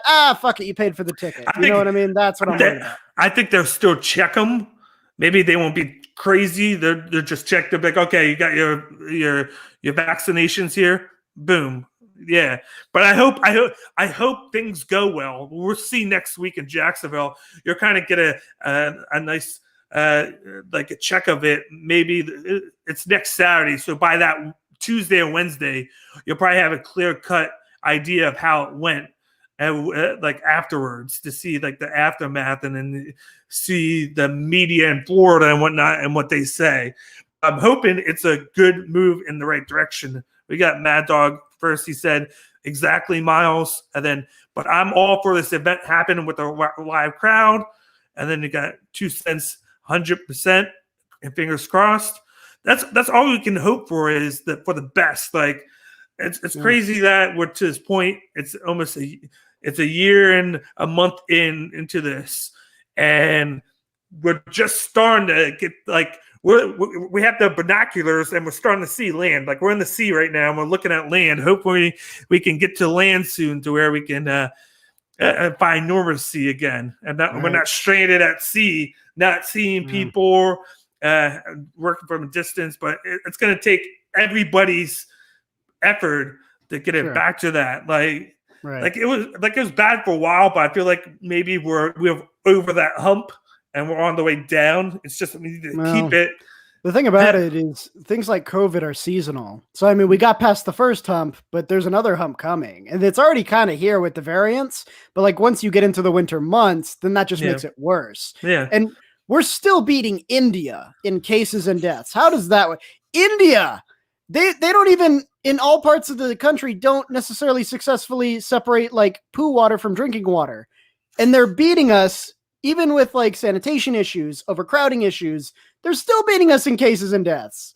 Are you kidding me? I think that's the thing where Jesus.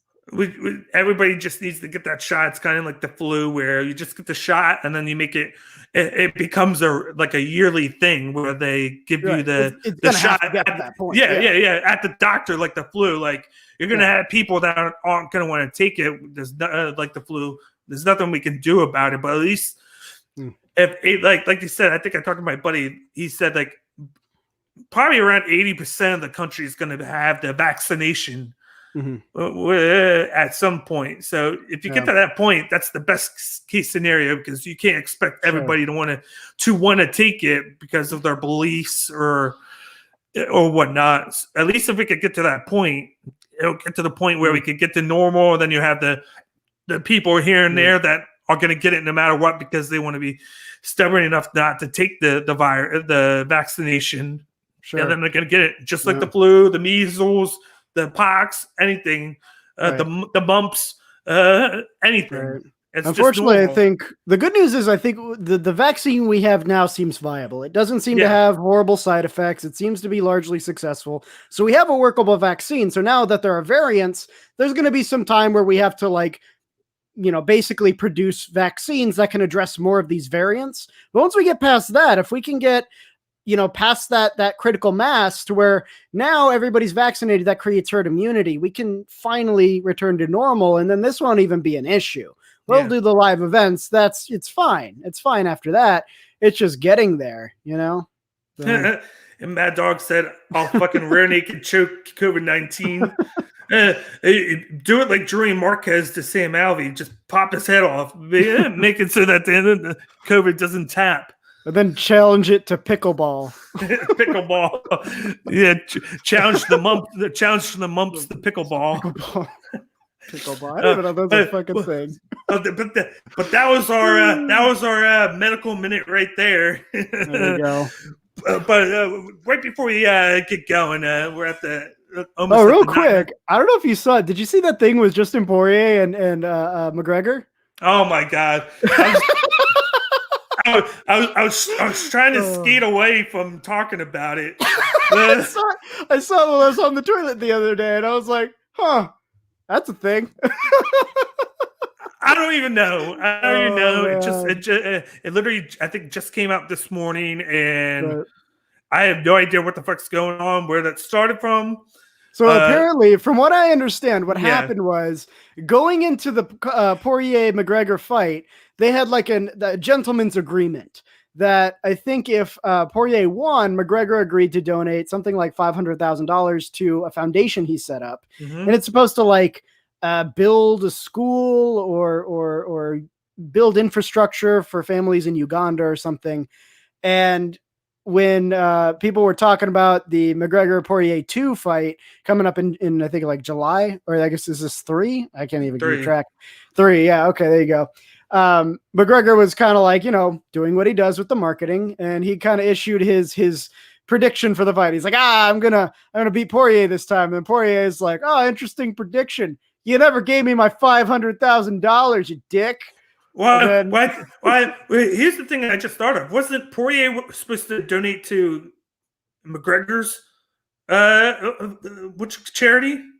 It was the other way around. It was Poirier's charity because Poirier was the one who called him out for the lack of donation. And actually, McGregor's agent spoke up for him because apparently he was handling that side of things. So apparently what happened was McGregor replied back that he was waiting for the people in charge of Poirier's foundation to get back to him on exactly how the money was going to be spent, like where it was going to go, but they never got back to him. So he didn't want to give him the money because it's like, these foundations, they skim off the top all the time.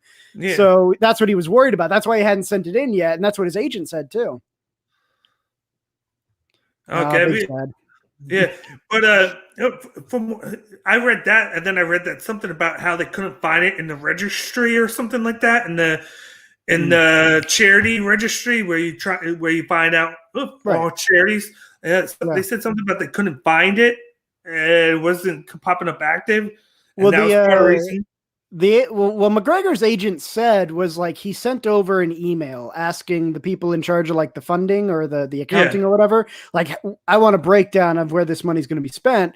And then they like didn't reply to the email or something, because after McGregor pointed out that like, oh, I hadn't sent it because, you know, these charities skim money, and you went for the he implied that because Poirier went for the McGregor fight instead of a title shot, he's all about the money, so he wanted to put that 500,000 into his pocket. To which Poirier replies like, I forget what he said, but he said something along the lines of like, you know, you made a promise, now I'm going to beat the crap out of you on July or whatever. And then his McGregor's agent chimed in. You know exactly what's happening right here, right? Mm. This is all money, all to drive the money up. I bet the thing that's true is he didn't send the money yet, probably because he was contacted and he didn't hear back. But I bet you McGregor is using this. And I bet Poirier's all for it because he's making as much money as possible before he goes for the title again. Because if they're in on it, the agent doesn't seem to know. He seems to be out of the loop. but like I'm telling you, this is from knowing McGregor and knowing that Poirier chose this fight over the title fight because he could get more money out of this. Mm-hmm. Oh, you froze a little bit. But personal. There you are. And then in the balls. Unless this we solved it. Let's fight. Like that's just how I feel it's gonna be. It's a thing that went from real to just a money grab that they can use to get more money out of the attendance. Because when they fight, there's gonna be attendance there. So you're gonna have a bunch of people there, and everybody's gonna pay to see it. He said Conor could absolutely be winding him up. Exactly. But he started shit talking really fast. That's the thing. Like I feel like that's part of McGregor's personality too. Is to kind of fan the flames. I feel like there's a way he could have articulated that to be like, "Oh, sorry, there's been some confusion. You know, we haven't received the email." He was like, the reason we haven't sent it is because your foundation will tell us how it's being spent, you muddy grubbing piece of crap." Like that's basically the way he said it. So I feel like he's trying to maybe stir the pot a little bit, but I think there's probably a legit like misunderstanding there. And then him knowing that this could be his last fight, he's trying to churn in as much money as possible. He doesn't need it, but hey, what's another 10, 15 million for Mr. McGregor there? And then Poirier's not going to shy away from it. He's going to be like, I'm probably never going to have a chance at that much because this is McGregor. He's the king of the of making money here, like of the crowds. Like the top 2 or 3 fights in the UFC, money wise, are with him in them. So I could do this, and I guarantee, no matter the outcome, which I think Poirier's still probably going to win, and I'm a McGregor fan. But even if he. I think even though Poirier's probably going to win, but I think no matter what, he's going to get the first title shot afterwards. I think I bet your White was like, "You're taking this." There's probably a thing like where he said, "Poirier, as long as you win this, like you got that shot that you deserved." Yeah, and then it would definitely help Conor's quarterly numbers. Well, I mean, the guy knows how to make money. That's for sure. Hey, he had proper number 12 shown on WrestleMania 3 times when I watched both days. Each day they showed a commercial for him 3 times. So you can only imagine how much money he makes from that. And that's just one thing. He has several things, and then. Now he's doing this with live crowd. That's just recipe for I'm rich, bitch. I'm gonna lose, but at least I'm gonna lose making a lot of money. Right. Who do you think is gonna be the challenger for the belt against Poirier once he finishes with McGregor? Because they already did the Olivier Chandler fight. Isn't that one booked? That's booked for the title. That's for the title. Oh, that's the title fight. Oh, so he's gonna have to take it from one of them. Oh man, that'll be interesting. There's that, and then the funny thing is, Justin Gaethje's not even booked yet. He doesn't even have a fight. He's ranked here. I got it number right 2. Here. He's number 2 in the division right now. Yeah. Okay, here it is right now. Yeah, Poirier's 1, Gaethje's 2, and then Oliveira and Chandler are 3 and 4, which is crazy. And then Ferguson's 5 and McGregor 6. Isn't Ferguson fighting down? Like I saw him. Yeah, he's fighting. Ferguson is fighting number 9 Dariush. There you go. And McGregor 6. He's fighting 1 Poirier. You got 3 fighting 4, 5 versus 9, but then you got 7, 8, and 10 not even booked. And I'm gonna go out on a limb and say, because Gaethje's not fighting, for some reason I feel like he's gonna fight Islam Makhachev. I feel like he's gonna want to fight.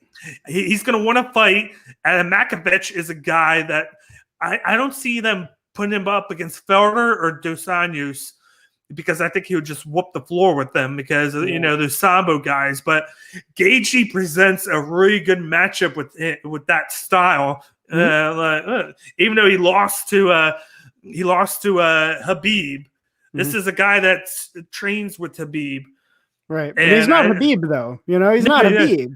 I think he might have a shot at that. Yeah. I want to see that now. Like, hey, Dana White, book that fight. Give me credit. Makhachev against Gaethje right now. There you go.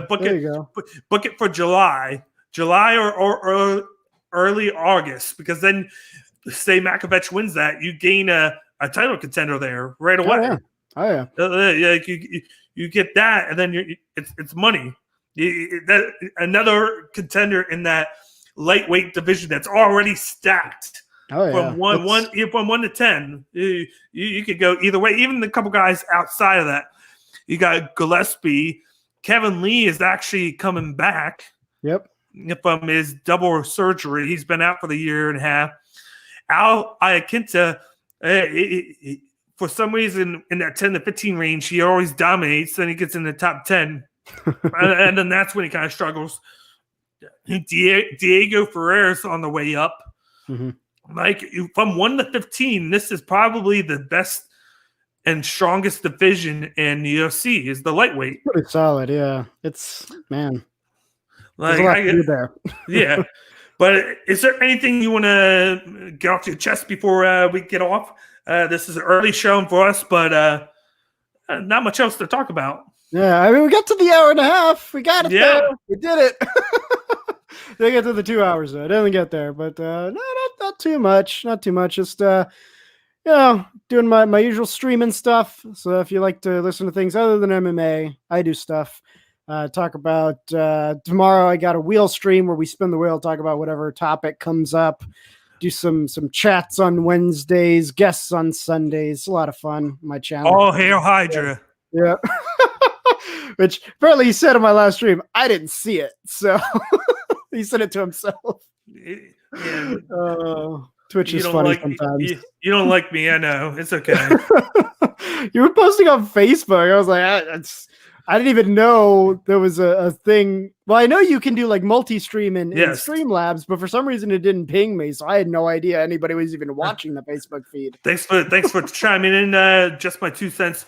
Check this guy's podcast on YouTube. He goes live several times a week at Just My 2 Cents on YouTube. Check him out. Great guy. Pops up with the Mandalorian logo right now while he gets his computer all set up. He's very knowledgeable. Check him out. Like I was on it last week.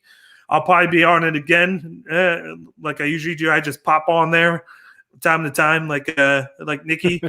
And then he said, thank you. And no, thank you for having me on last week. It was me, him, and Boston Nick. He popped up earlier.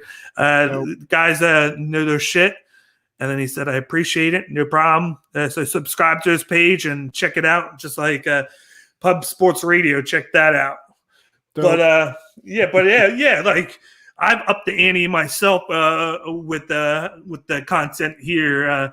Not just doing UFC anymore. Sometimes I regret it, but I like it. I'm also now do 10-minute previews and recaps of Bellator on Friday, and then I also just added one championship to my repertoire while it's in the U.S. right now for the month of April. Bringing out every Wednesday at 10 on TNT. You can check out one on TNT. They got 1, 2, 3, and 4. One was last week. They had a controversial fight where Eddie Alvarez hit Yuri Lapicus on the side of the head because he decides to move his head over like this and got the DQ, which I hope it gets turned to a no contest like it should. Because he like got face contact, or like why did they DQ him? He took him down. Like I'll show you the video when we get off. Okay. I'll show you the video because it's clear cut. He took him down, and Eddie Alvarez is just whelping on him, and then the ref goes pretty quickly, watch the head. So I watched the media, the post-fight media afterwards, and he goes, the ref tells me, watch out. So I go inside to avoid the head, the side of the head, like where you're not allowed to hit. And Lapicus goes like this.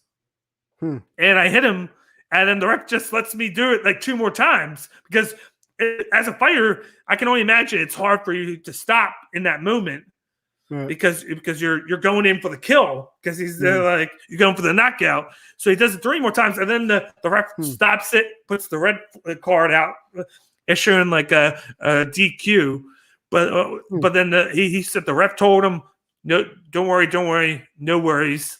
And then somebody in the back, instead of making a no contest, ruled it a DQ loss because he hit him in the back of the head, even though the only reason he hit him in the back of the head was because he moved like this. Right. Even though he shouldn't. So Eddie Alvarez was pissed. He said that all the fighters in UFC were commenting that it should have been a no contest because he didn't have to move his head. He decided to. And a lot of people think that he did it on purpose to get the DQ. Yeah, because he was losing the fight. And the best he could do is get the DQ and run it back. I mean, if you're a fighter, you usually don't like having to finish the fight with a DQ. Like, remember Aljamain Sterling? He literally took the through it. Yeah, all I'm going to say is you think that the Sterling thing was bad when you got Aljamain Sterling commenting on Twitter that this guy should get the Aljamain Sterling School of Acting Award for 2021 for the performance that he had, and that was coming from Sterling. You know it's bad. You know it's bad when Sterling's commenting on how bad the performance was, because even he said that like that was even worse than his. Yikes! but then the main event was really nice. It was Mighty Mouse against Adriano Moraes, and just like the knees again, talking about the knees, he finishes them off with a heat knee to the face, which you can't do in the UFC, but it's allowed in one. Well, interesting. We looked this up. I remember because we were talking about specifically the Aljamain Sterling Jan fight. And I remember back in the day, like when I was in the gym and I was like looking to fight professionally, I was looking at the rule books and stuff. And I was like, I could have sworn it was 3 points of contact. If there's a 3 points of contact, that's a grounded opponent. You can't use like knees or anything like that. But then we looked it up, and apparently the rules have either been, they've changed the wording or they changed the rule to where it's any grounded opponent. So it doesn't even matter the 3 points anymore. Just the fact that Aljamain Sterling had 2 knees on the ground and his butt was touching, or just 2 knees on its own, that was enough to call that a DQ or an illegal knee. So interesting how they've... That's crazy. I think when the Sterling thing happened, Mighty Mouse said that he thinks it should be legal, that it shouldn't have been illegal, the knee, and then it winds up a month or 2 later, and then that's how he loses to Moraes, is by the knee. But he was trying to get up, and Moraes timed the knee perfectly to where he was getting up and just kneed him in the face, and then he was done. The ref called it right away. Moraes gets the victory and keeps the belt. And then they had a Muay Thai bout, which this prodigy Rodtang. And Muay Thai, he's just nuts. I say for anybody that wants to watch Muay Thai, Google Rodtang. I'm not even going to try to say his last name because I'm going to butcher it. Just put in Rodtang, Rodtan, Tang. Guy's a killer, and he's only 23, and he's fought over 100 times already. Yeah, 100 times. That's usual. Have you seen that documentary on Netflix, Fight World, with what's his name, Gorello? Not yet. It's I've a heard about really, it. really good documentary. There's an episode where they talk about Muay Thai, but it's basically they go into the country in which these martial arts originate, and they show the combat sport in its home country. And apparently there are kids over there who have fought over like 200 times by the time they graduate high school. Like they have crazy fight records because they start really, really young. So, I mean, he probably went through, because given his name, Rotang Gnar is Gnar. Rodtang is Gnar. But I bet you he tried to say gnarly. And then he just forgot the LY. That sounds like a pretty Thai name to me. So I'm sure he probably went through that system. I think he is Thai. Hold on. Let me look this up for a second on my computer, because I think he is something like that. But I think like Bukaw, how many fights did Bukaw have when he finally retired? Something crazy, like 300 fights or something like that. Like he was really up there, but he's also like the legend of the sport. So, you know. He is from Bangkok. Sense. Yeah, he's from Bangkok, Thailand. Ratang Chitmangning. Chimang. I'm going to say Jamunin. Jamunin. That's not right. That's not right. I'm calling that as a mispronunciation. I haven't even seen the name, but hey, I didn't say it was right. I took the old college try. Sorry, I can't say names. But then not my thing. But not this week, but next week. Not only do we have okay, here he said most narnar. I can't. But and then also next week, this is going to chime into one of my interviews that I did that's releasing tomorrow. Next week is also the premiere of this season of the PFL. And in my backyard of Atlantic City, which is only 20, 30 minutes away, the PFL is going to debut this season. They didn't go last year because of COVID, but they'll start out. I think the 23rd will be the lightweights and featherweights, and then the week after will be like the middleweight, right, welterweight, and I think light heavyweight, and then the week after that they'll start the heavyweights. But they do that, and then they do the first round, which is that they have like all the guys fight, and then they fight again a month later in the beginning of June. I think they do that 2 or 3 times. And then by August, I think they have like once they do 2 or 3 fights, they then do playoffs. It's really weird, but I love the concept of it. They're on ESPN now, so they're going to be shown on Friday and Saturday. They're going to be shown on Friday and Saturday on ESPN. They have this deal with this app to where the fans can chime in on the app who they don't think wins each round, and they'll take that into consideration. That's kind of cool. And then they got some cool people like putting into this. Like Kenny Florian is part of the commentary. He's which is cool. Like he's really good on commentary. He's gonna be very underrated. And then the Baltimore Ravens Hall of Famer Ray Lewis is part of the board of the board. Really? Now, like that, I think he put money into it, and he's part of the board, which is gonna be interesting. Oh. We got him saying, "Shout out to the Garden State. My mom grew up near Patterson." That's about it's up north, like North Jersey. It's 90 minutes north of me. I'm in South, like I'm 20 minutes from Philadelphia, 30 minutes from Atlantic City. I'm like in the middle, in like near the woods, whatnot, like going that way. But that's up north by there's like what is it called? There's a dam up there in Patterson. I played soccer there once. I've been up there once, but it's 90 minutes north to me, and it's like at least 30 minutes from New York City. But I hear it's not too bad. Together over there. Everything's so close. I can go an hour or two, and I can get to like so many things. Like whereas you go hour or two, and you're like in the desert, and then you might find a small town that's like. That's been taken advantage of by tremors. Right. I mean, you drive literally, I think it's 17 hours if you're going west and you reach El Paso. You're still in Texas, but that's how you get to the tip of it. I could go. You said 17 hours. 17 hours. I could go 17 hours and get from New Jersey to Florida. I could get to Disney World in that 17-hour span. That's how crazy it is. Yeah. He said, "You ain't too far from me. I'm in Eastern Shore of Maryland." That's literally. I know Maryland.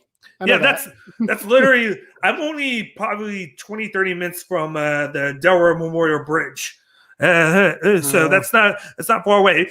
To go from here to Delaware, the Memorial Bridge, which puts you in Delaware, like Newcastle, probably 20, 30 minutes, and then it's probably another 20, 30 minutes just to get to Maryland. Delaware, going through Delaware is quick. Going through Maryland, like that's what I said. I could get from here to Virginia Beach in 4.5 hours. I have to drive 5 just to get to the nearest border. And then if I take 6 hours, 6.5, I could get to Virginia. Well, Texas is too big. If I do 6.5 going north, I could get past Boston. I could get into Maine. I can cross the border into Canada before you get out of Texas. Yeah. Yep. That's what's crazy when you get to like that, or if you're going up and down California, because California it's not really wide, long, but it's long. So you could take that a day just to go from upper North Carolina to southern California, which is crazy. That's what it's like with you with wide. That's why I said if I try to go west, PA is massive. It takes 6 hours to go from Philadelphia to Pittsburgh. 6 hours is massive for you guys. Oh god. Hey, we're not a big state like that, like you, where we're right at the bottom. And it's like huge. Like it takes like 10 states just to equal up to maybe Texas, and that's a maybe. Depends on the states. It could be more. You could put the Northeast into Texas, and it still won't be big. Yeah, depending on how you arrange them, there's still more room in there. This is some wiggle room. Oh man! All right, last thing. Yeah, Jake Paul, Ben Askren fight. Before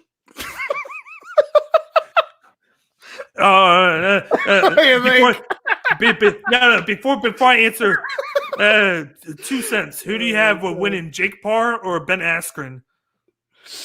I'll wait for his reply. And then, how about you? Well, while we're waiting, what do you think? Is it bad that I want them to knock each other out like simultaneously, like over the top?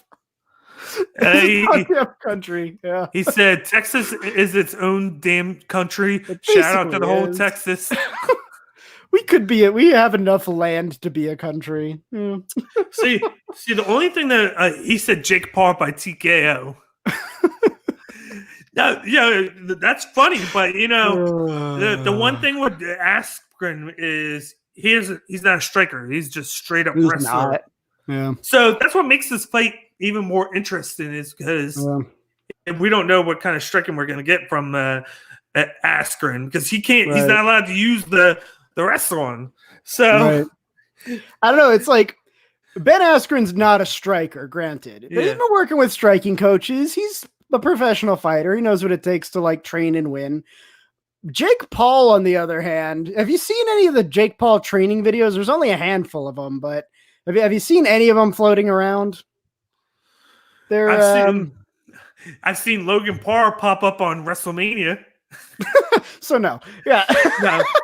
Jake Paul, like, first of all, in his interviews, I think he's blowing smoke up his own ass, which I think is going to affect his training. He's like, "Oh man, I just talked to my coaches. I'm too sharp. I'm too good." Like, motherfucker, what? what fighter is like, "Oh, I'm too good. I'm too sharp." You know exactly what he's doing though, because he's a YouTube sensation, so he's trying to build up the numbers. Oh no, he's a narcissist. He's a narcissist. He always has been. I think he legitimately believes that. Yeah. But I think it's also affecting his training, because one, it's going to motivate him to be like, I'm good enough. Like there's going to be a point where I think he starts slacking on the training. But also, he's not really, you can tell he's not a professional in his training, because like right now there's a big trend in the UFC where they're sparring less, right? And the reason's pretty obvious. You only get one brain. You want to maintain your health as much as possible. You want to minimize injuries in training. Jake Paul's literally knocking out his training partners And it's like, dude, you're not going to have any training partners left. Like, eventually no one's going to want to work with you. Like, it just shows the mark of an amateur there. Like, he's strong, and I think he's developed a decent amount of technique. Again, most of the matches I've seen, he's only had 2 matches, and they were both like really bad matches, mostly because he wasn't fighting boxers. One guy couldn't even stay on his feet, and the other guy just wanted to hug the whole time. So, I mean, we really haven't seen a good, accurate showing of Jake Paul's technique up until this point, which I guess we'll see that with Ben Askren. But I mean, I don't know. I really want them to knock each other out. That would be ideal. And I'm not paying $50 to see it either. That's some bullshit. Nope. But I'm gonna watch it just another way. I won't talk about that on here, but we had issues with that last time. Yeah, we had issues with that last time. But no, he's gonna pay for it, FBI. I promise. He's not a criminal.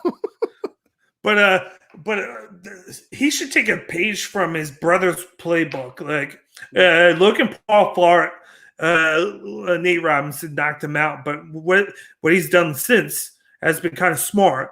He appeared on this season of the Masked Singer. That's what it was. He appeared on the Masked Singer, and he sang. He was actually pretty good singing wise for not being a singer. He appeared on there. Isn't Logan Paul like a musician first, and then he got into the boxing thing?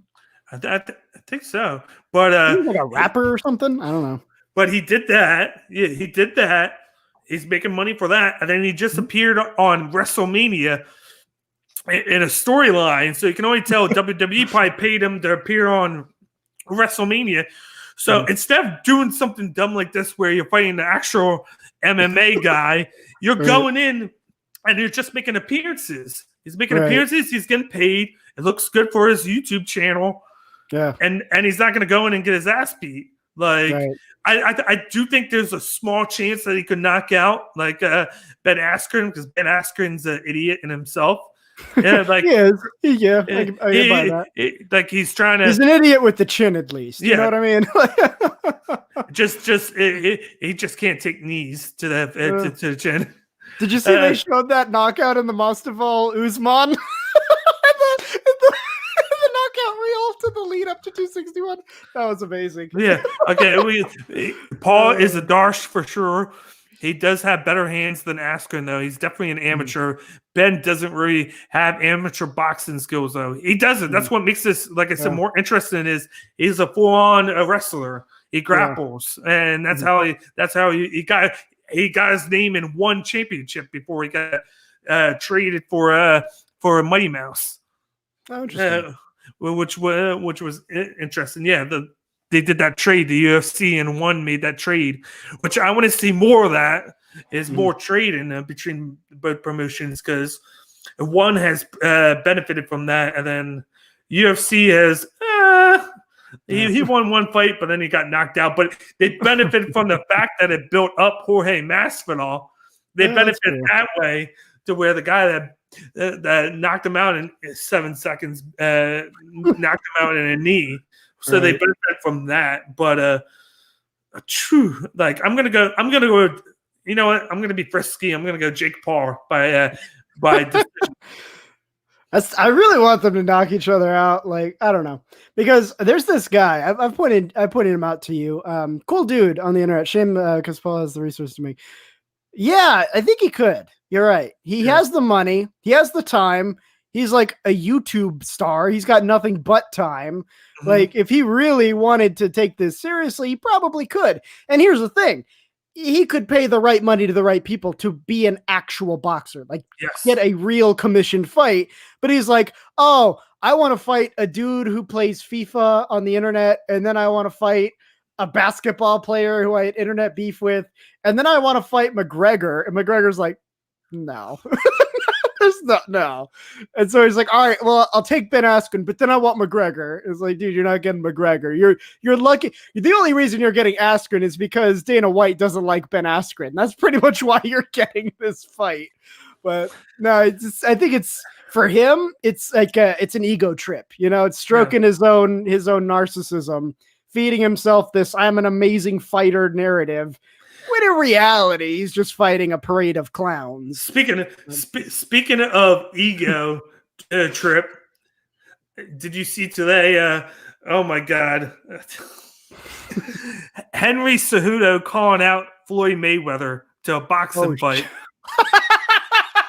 Oh no. Oh no. Yes. Oh boy. He called him out. He was like, let's do this. He was like, we got these guys. We got these crazy wrestlers challenging YouTube sensations. It's our turn.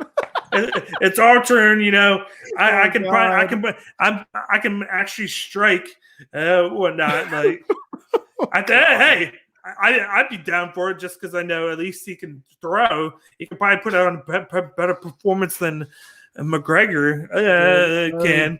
If I could beat, but you know, well. Oh God, he said he's drunk tweeting. I do that, but I don't. No. My tweets are not as public as that. He was probably with his girlfriend. God. He was probably with his girlfriend. He was like, "Can you tweet this for me?" And then she tweeted that. I bet you that's what happened. I don't know. Whenever I'm drunk tweeting, I'm like, in my drunk brain, it's like, you know what would be funny if I did this? Let's see how it goes over. I feel like it was either that or he had like a buddy. He's like, hey, dude, watch this. He sends out a stupid tweet. But, oh, man. I don't know. But anyway, back to what I was saying. There was this guy on YouTube. I pointed him out to you. He's a cool dude. The Mexican martial arts channel.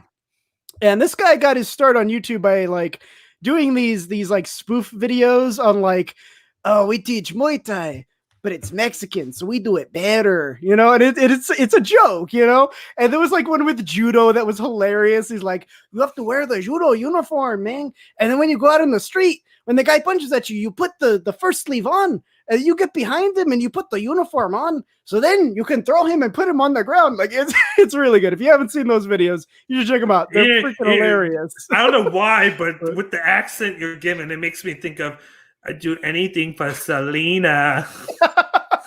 Oh, I'm Mexican. That's a big part of our culture. We really like Selena. I'm from El Paso too. And damn it, I haven't watched that movie in probably 15 years. Right. And then whenever I think of Selena, I think of that. Just that one saying right there all the time. Oh, and then that guy still acts. He still acts too. I see him. I don't remember the actor's name, but yeah, he still gets work somehow.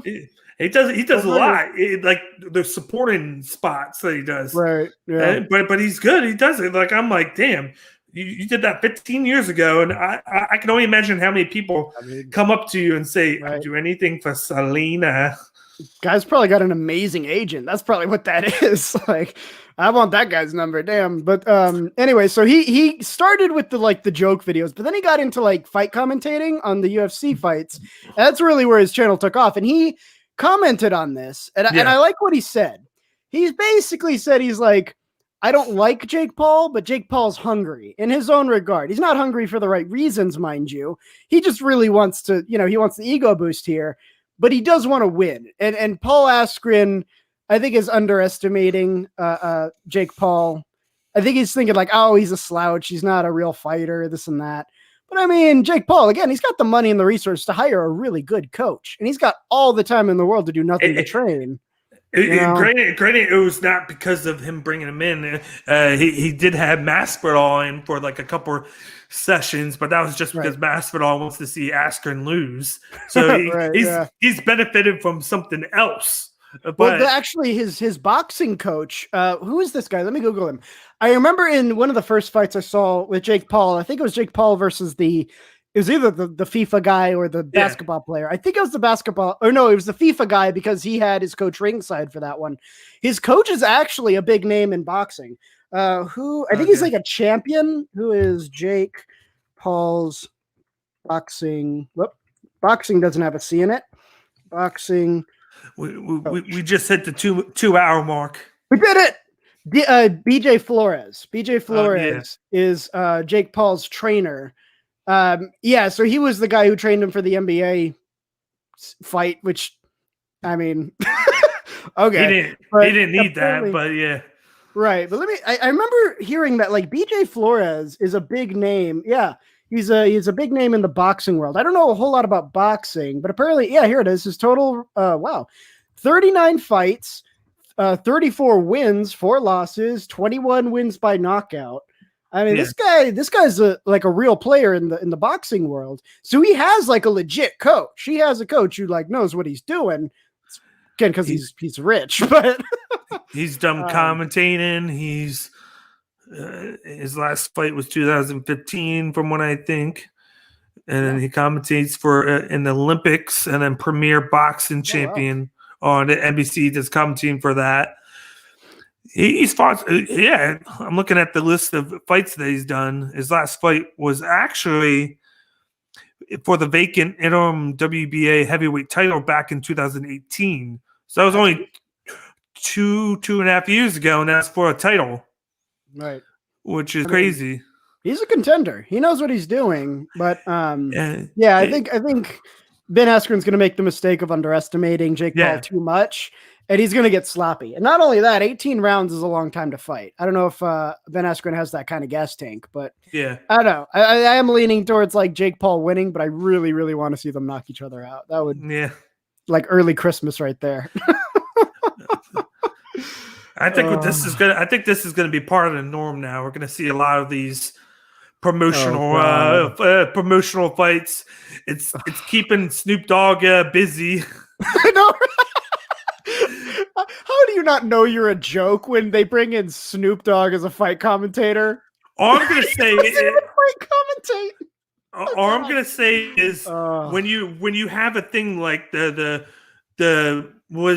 Mike Tyson, Roy Jones Jr. Yeah. I felt like you would have there was probably 5 fights. You had the first fight, then you would have 30 minutes of a performance by somebody, a fight, 30 minutes again, a fight, 30-minute performance again. Then right before the main event, you had Snoop Dogg go for like 20, 30 minutes. I'm like, this is too much for me. I'm like, is this boxing or is this a concert? Not both, you know? Right. And like I was tuning out of the fights leading up to that, the Roy Jones, Mike Tyson, just because of the singing. I almost missed the Logan Paul and Nate Robinson one. I almost missed that. I caught it enough to watch the knockout by Paul, but it's like, just stick to what worked. I was like, I didn't even care that. I thought Snoop Dogg was funny on commentary. I think it was weird, but he was funny. He was funny. It was good. Because the whole thing's a fucking joke, but that was the right guy for the job. He did a great job. Yeah, he did good, and he better be on this one because that's and granted, I'm probably not going to tune in until the main event, even though Frank Mir's on the card. Right. Frank Mir. There's actual fighters on this card, so there's real people you want to see. Oh, let me put this in Askren versus Paul. Let me see if I can bring the card up. Oh, here it is. You're gonna Jake Paul, Ben Askren. Jake Paul's the favorite. Yeah, I saw that. He's minus 225. Minus 135 right now. Oh, when I saw it was bigger, but okay, 135. And they're considered cruiserweights. Yeah, I saw that too. You got Regis Progress against Ivan Redkach, junior welterweights. Then you got Steve Cunningham versus Frank Mir, and then Joe Fournier against Ray Khan, light heavyweights. Okay. It's in an empty Mercedes-Benz stadium in Atlanta. Of course it is. And it's gonna be on at 9:00 on Fight TV. I can work. I can work my way around that. Fight TV, is that on Spike? Like, what the fuck is that? It's a paid thing. Like, usually they have a lot of. God damn it. Usually they have a lot of like regional MMA, and then a lot of like indie wrestling stuff on Fight TV, FITE TV. Huh? But I have ways around that. No, I'm not paying the $50, so I'll just read about it after the fact. Yeah. But if we're gonna have these ridiculous, like, purely money grab matchups, then I got one. I want to see Frank Dukes fight Steven Seagal. That needs to happen. Can we get that fight? You could do Jean-Claude Van Damme versus what's his name? What's his name from the Power Rangers? They actually have a beef. What's they do? I didn't know that. No. Jean-Claude Van Damme and Jason Dave Frank. Really? I didn't know they had a beef. That's crazy. They have a beef. I think it's more towards Jean-Claude has a beef with Jason Dave Frank, but I have to look back because I haven't paid attention because Jason Dave Frank was doing amateur fights, and he's good. He's good. Like he trains. Like he's actually like even when he was doing Power Rangers, he was training. He has his own gym, gym. I think in California or so. Right. But that's one you can book that as the co-main event for that. You can go, like you could do that, and somewhere in the middle you can put in like. Yeah, you could put in like the beginning fight. You could put in Vince McMahon against Dana White. Yeah, please take my money. I'll watch that fight. Or if Steven Seagal feels like he wants to, put his tough guy money where his tough guy mouth is, put him up against Olenek. let him have a shot at the UFC. Start him off with an Olenek fight. See how he does, because I think he'll get his ass handed to him. Submission guy, yeah. I mean, even though Olenek's not a striking guy, I'm pretty sure he could outstrike Steven Seagal. That would be like the first round, and then you'd hear Steven Seagal like, "God, can we like time out?" No, this is how crazy this shit has gotten to where like you can just picture something in your head and it might happen, Right? Because fucking that's what they're doing now. Oh god! Like you got these. It's like the way they can order these MMA versus boxing shits, right? But then now it's all of a sudden MMA versus YouTube sensations. Right. It's almost like in the early days of UFC, the big craze of like, oh, let's see one style versus another. But now it's just like shenanigans. It's the same sort of interest, but now it's just like, what are we doing? What's happening right now? Like, what's next? We're gonna get like a middle tier, like overrated flyweight and put him up against YouTube sensation Ninja. I want to see next? Fucking what's his name? I want to see Ashita Kim. I want to see Ashita Kim fight. Show us your ninja skills. Oh my god. Oh no. Oh boy. Oh jeez. Oh boy. But on a lighter note, before, like we're gonna wrap this up now. All right. Because I didn't think we were gonna be done like at the 90-minute mark, but then we pushed through. we pushed through. We got through. I interviewed. This is gonna come out, I think, in 2 weeks. I interviewed BKFC champion Dat Win, and then he has said that in the future he would like to see Conor McGregor join BKFC, and then he would like to fight him. I mean, that'd be like a pay decrease for McGregor, so probably not. He'd have to take a big cut. So, well, he's but I'd be interested in seeing that. Just put that on one of these crazy shows where they can book it and make money out of it. Just be like, okay. We'll promote it. We'll promote it. See that one knock you out because that one's fucking crazy. We'll do the karate hottie versus a bear. Like just why not? Why not?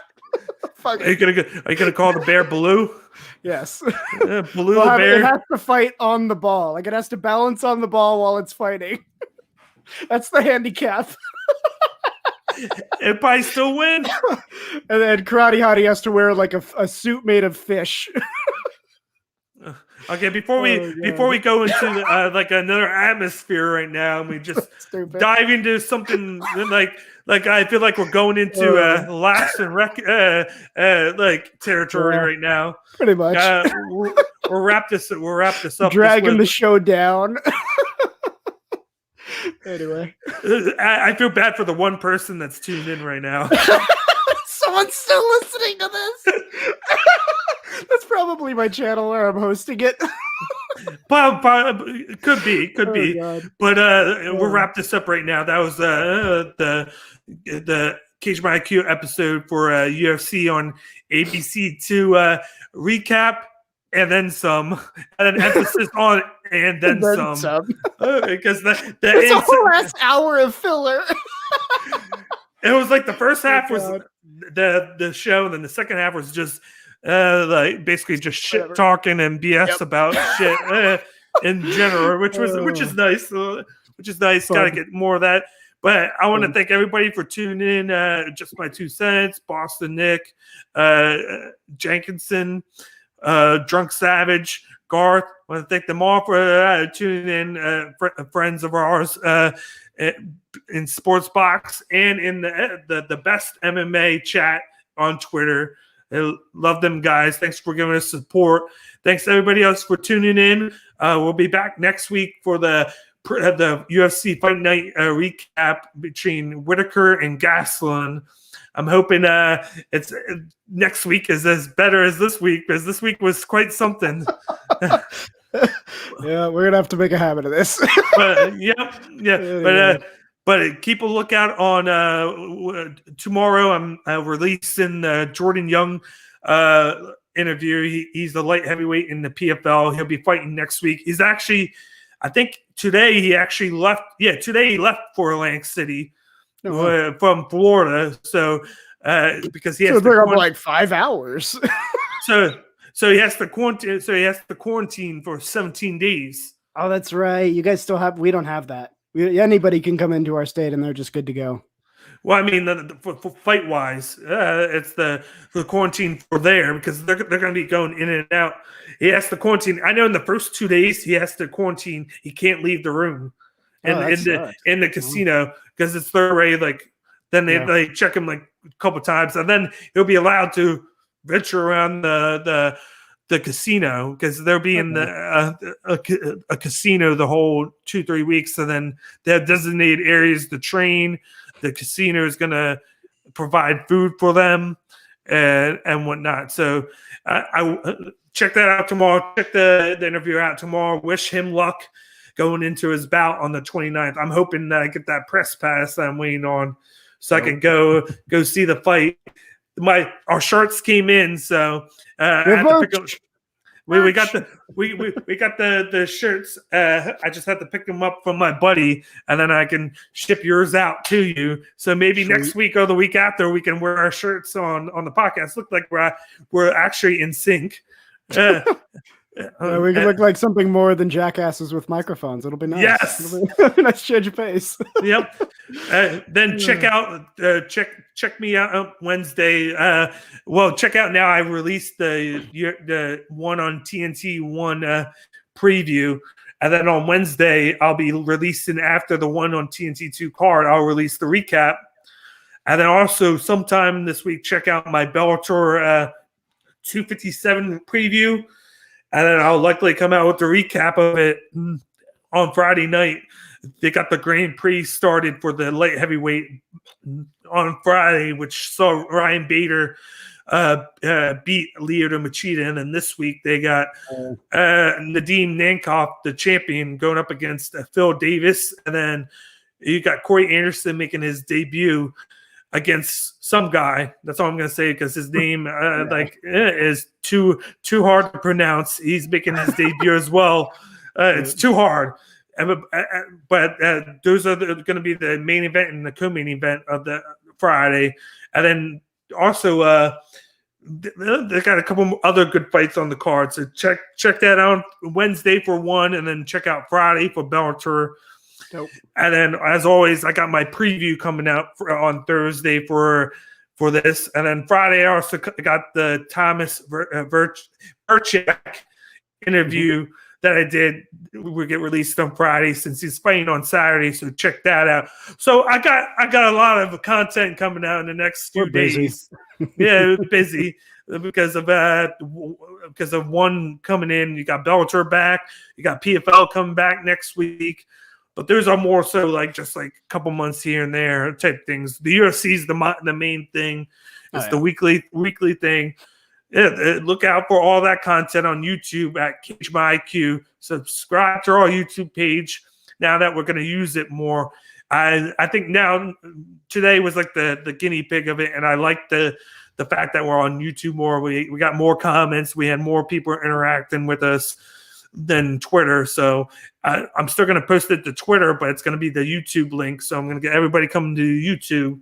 So subscribe to our YouTube page, and then subscribe to all of our other pages right here below at Twitter at CageIQ, Facebook CageMyIQ SB, and on Instagram at CageMyIQ. And then just like we did every Monday, is subscribe to our Twitch. We go live as well at twitch.tv/CageMyIQ. If you want to rate us, we're more than welcome to let a lot of people rate our channel. I'll rate your channel if you rate mine. I'll say that. Like, me and my one person will rate you. Now we will do that. I might do that on the way out. I might rate somebody. But check out all the content that we have on all the platforms, and we'll break news on top of doing all this recaps. Break news. We'll do all the previews and recaps, and then the interviews. The interviews are great. I got 8 coming out. They're all scheduled out all the way to May 19th right now. So I got a nice backlog with that. So check it all out when I release them. And then check out everything on the Sports Box. You can check them out right here on the thing below. All those handles for Twitter, Facebook, Instagram, and YouTube. Subscribe to that page. And then we got a late comment from Bobby. What's up, boys? Up? Better late than never. Check out the Fighting Words on the Sports Box. I believe they'll probably be live next Thursday. I assume they usually event coming. So I mean, next those guys. Next Thursday. So check them out. I think they usually go on at 7:30 or 8. One of those three. So keep an eye out for them on the Sports Box channel. And of course, I am D-Bake. This is Miles. And you guys have a nice rest of your night. Take care.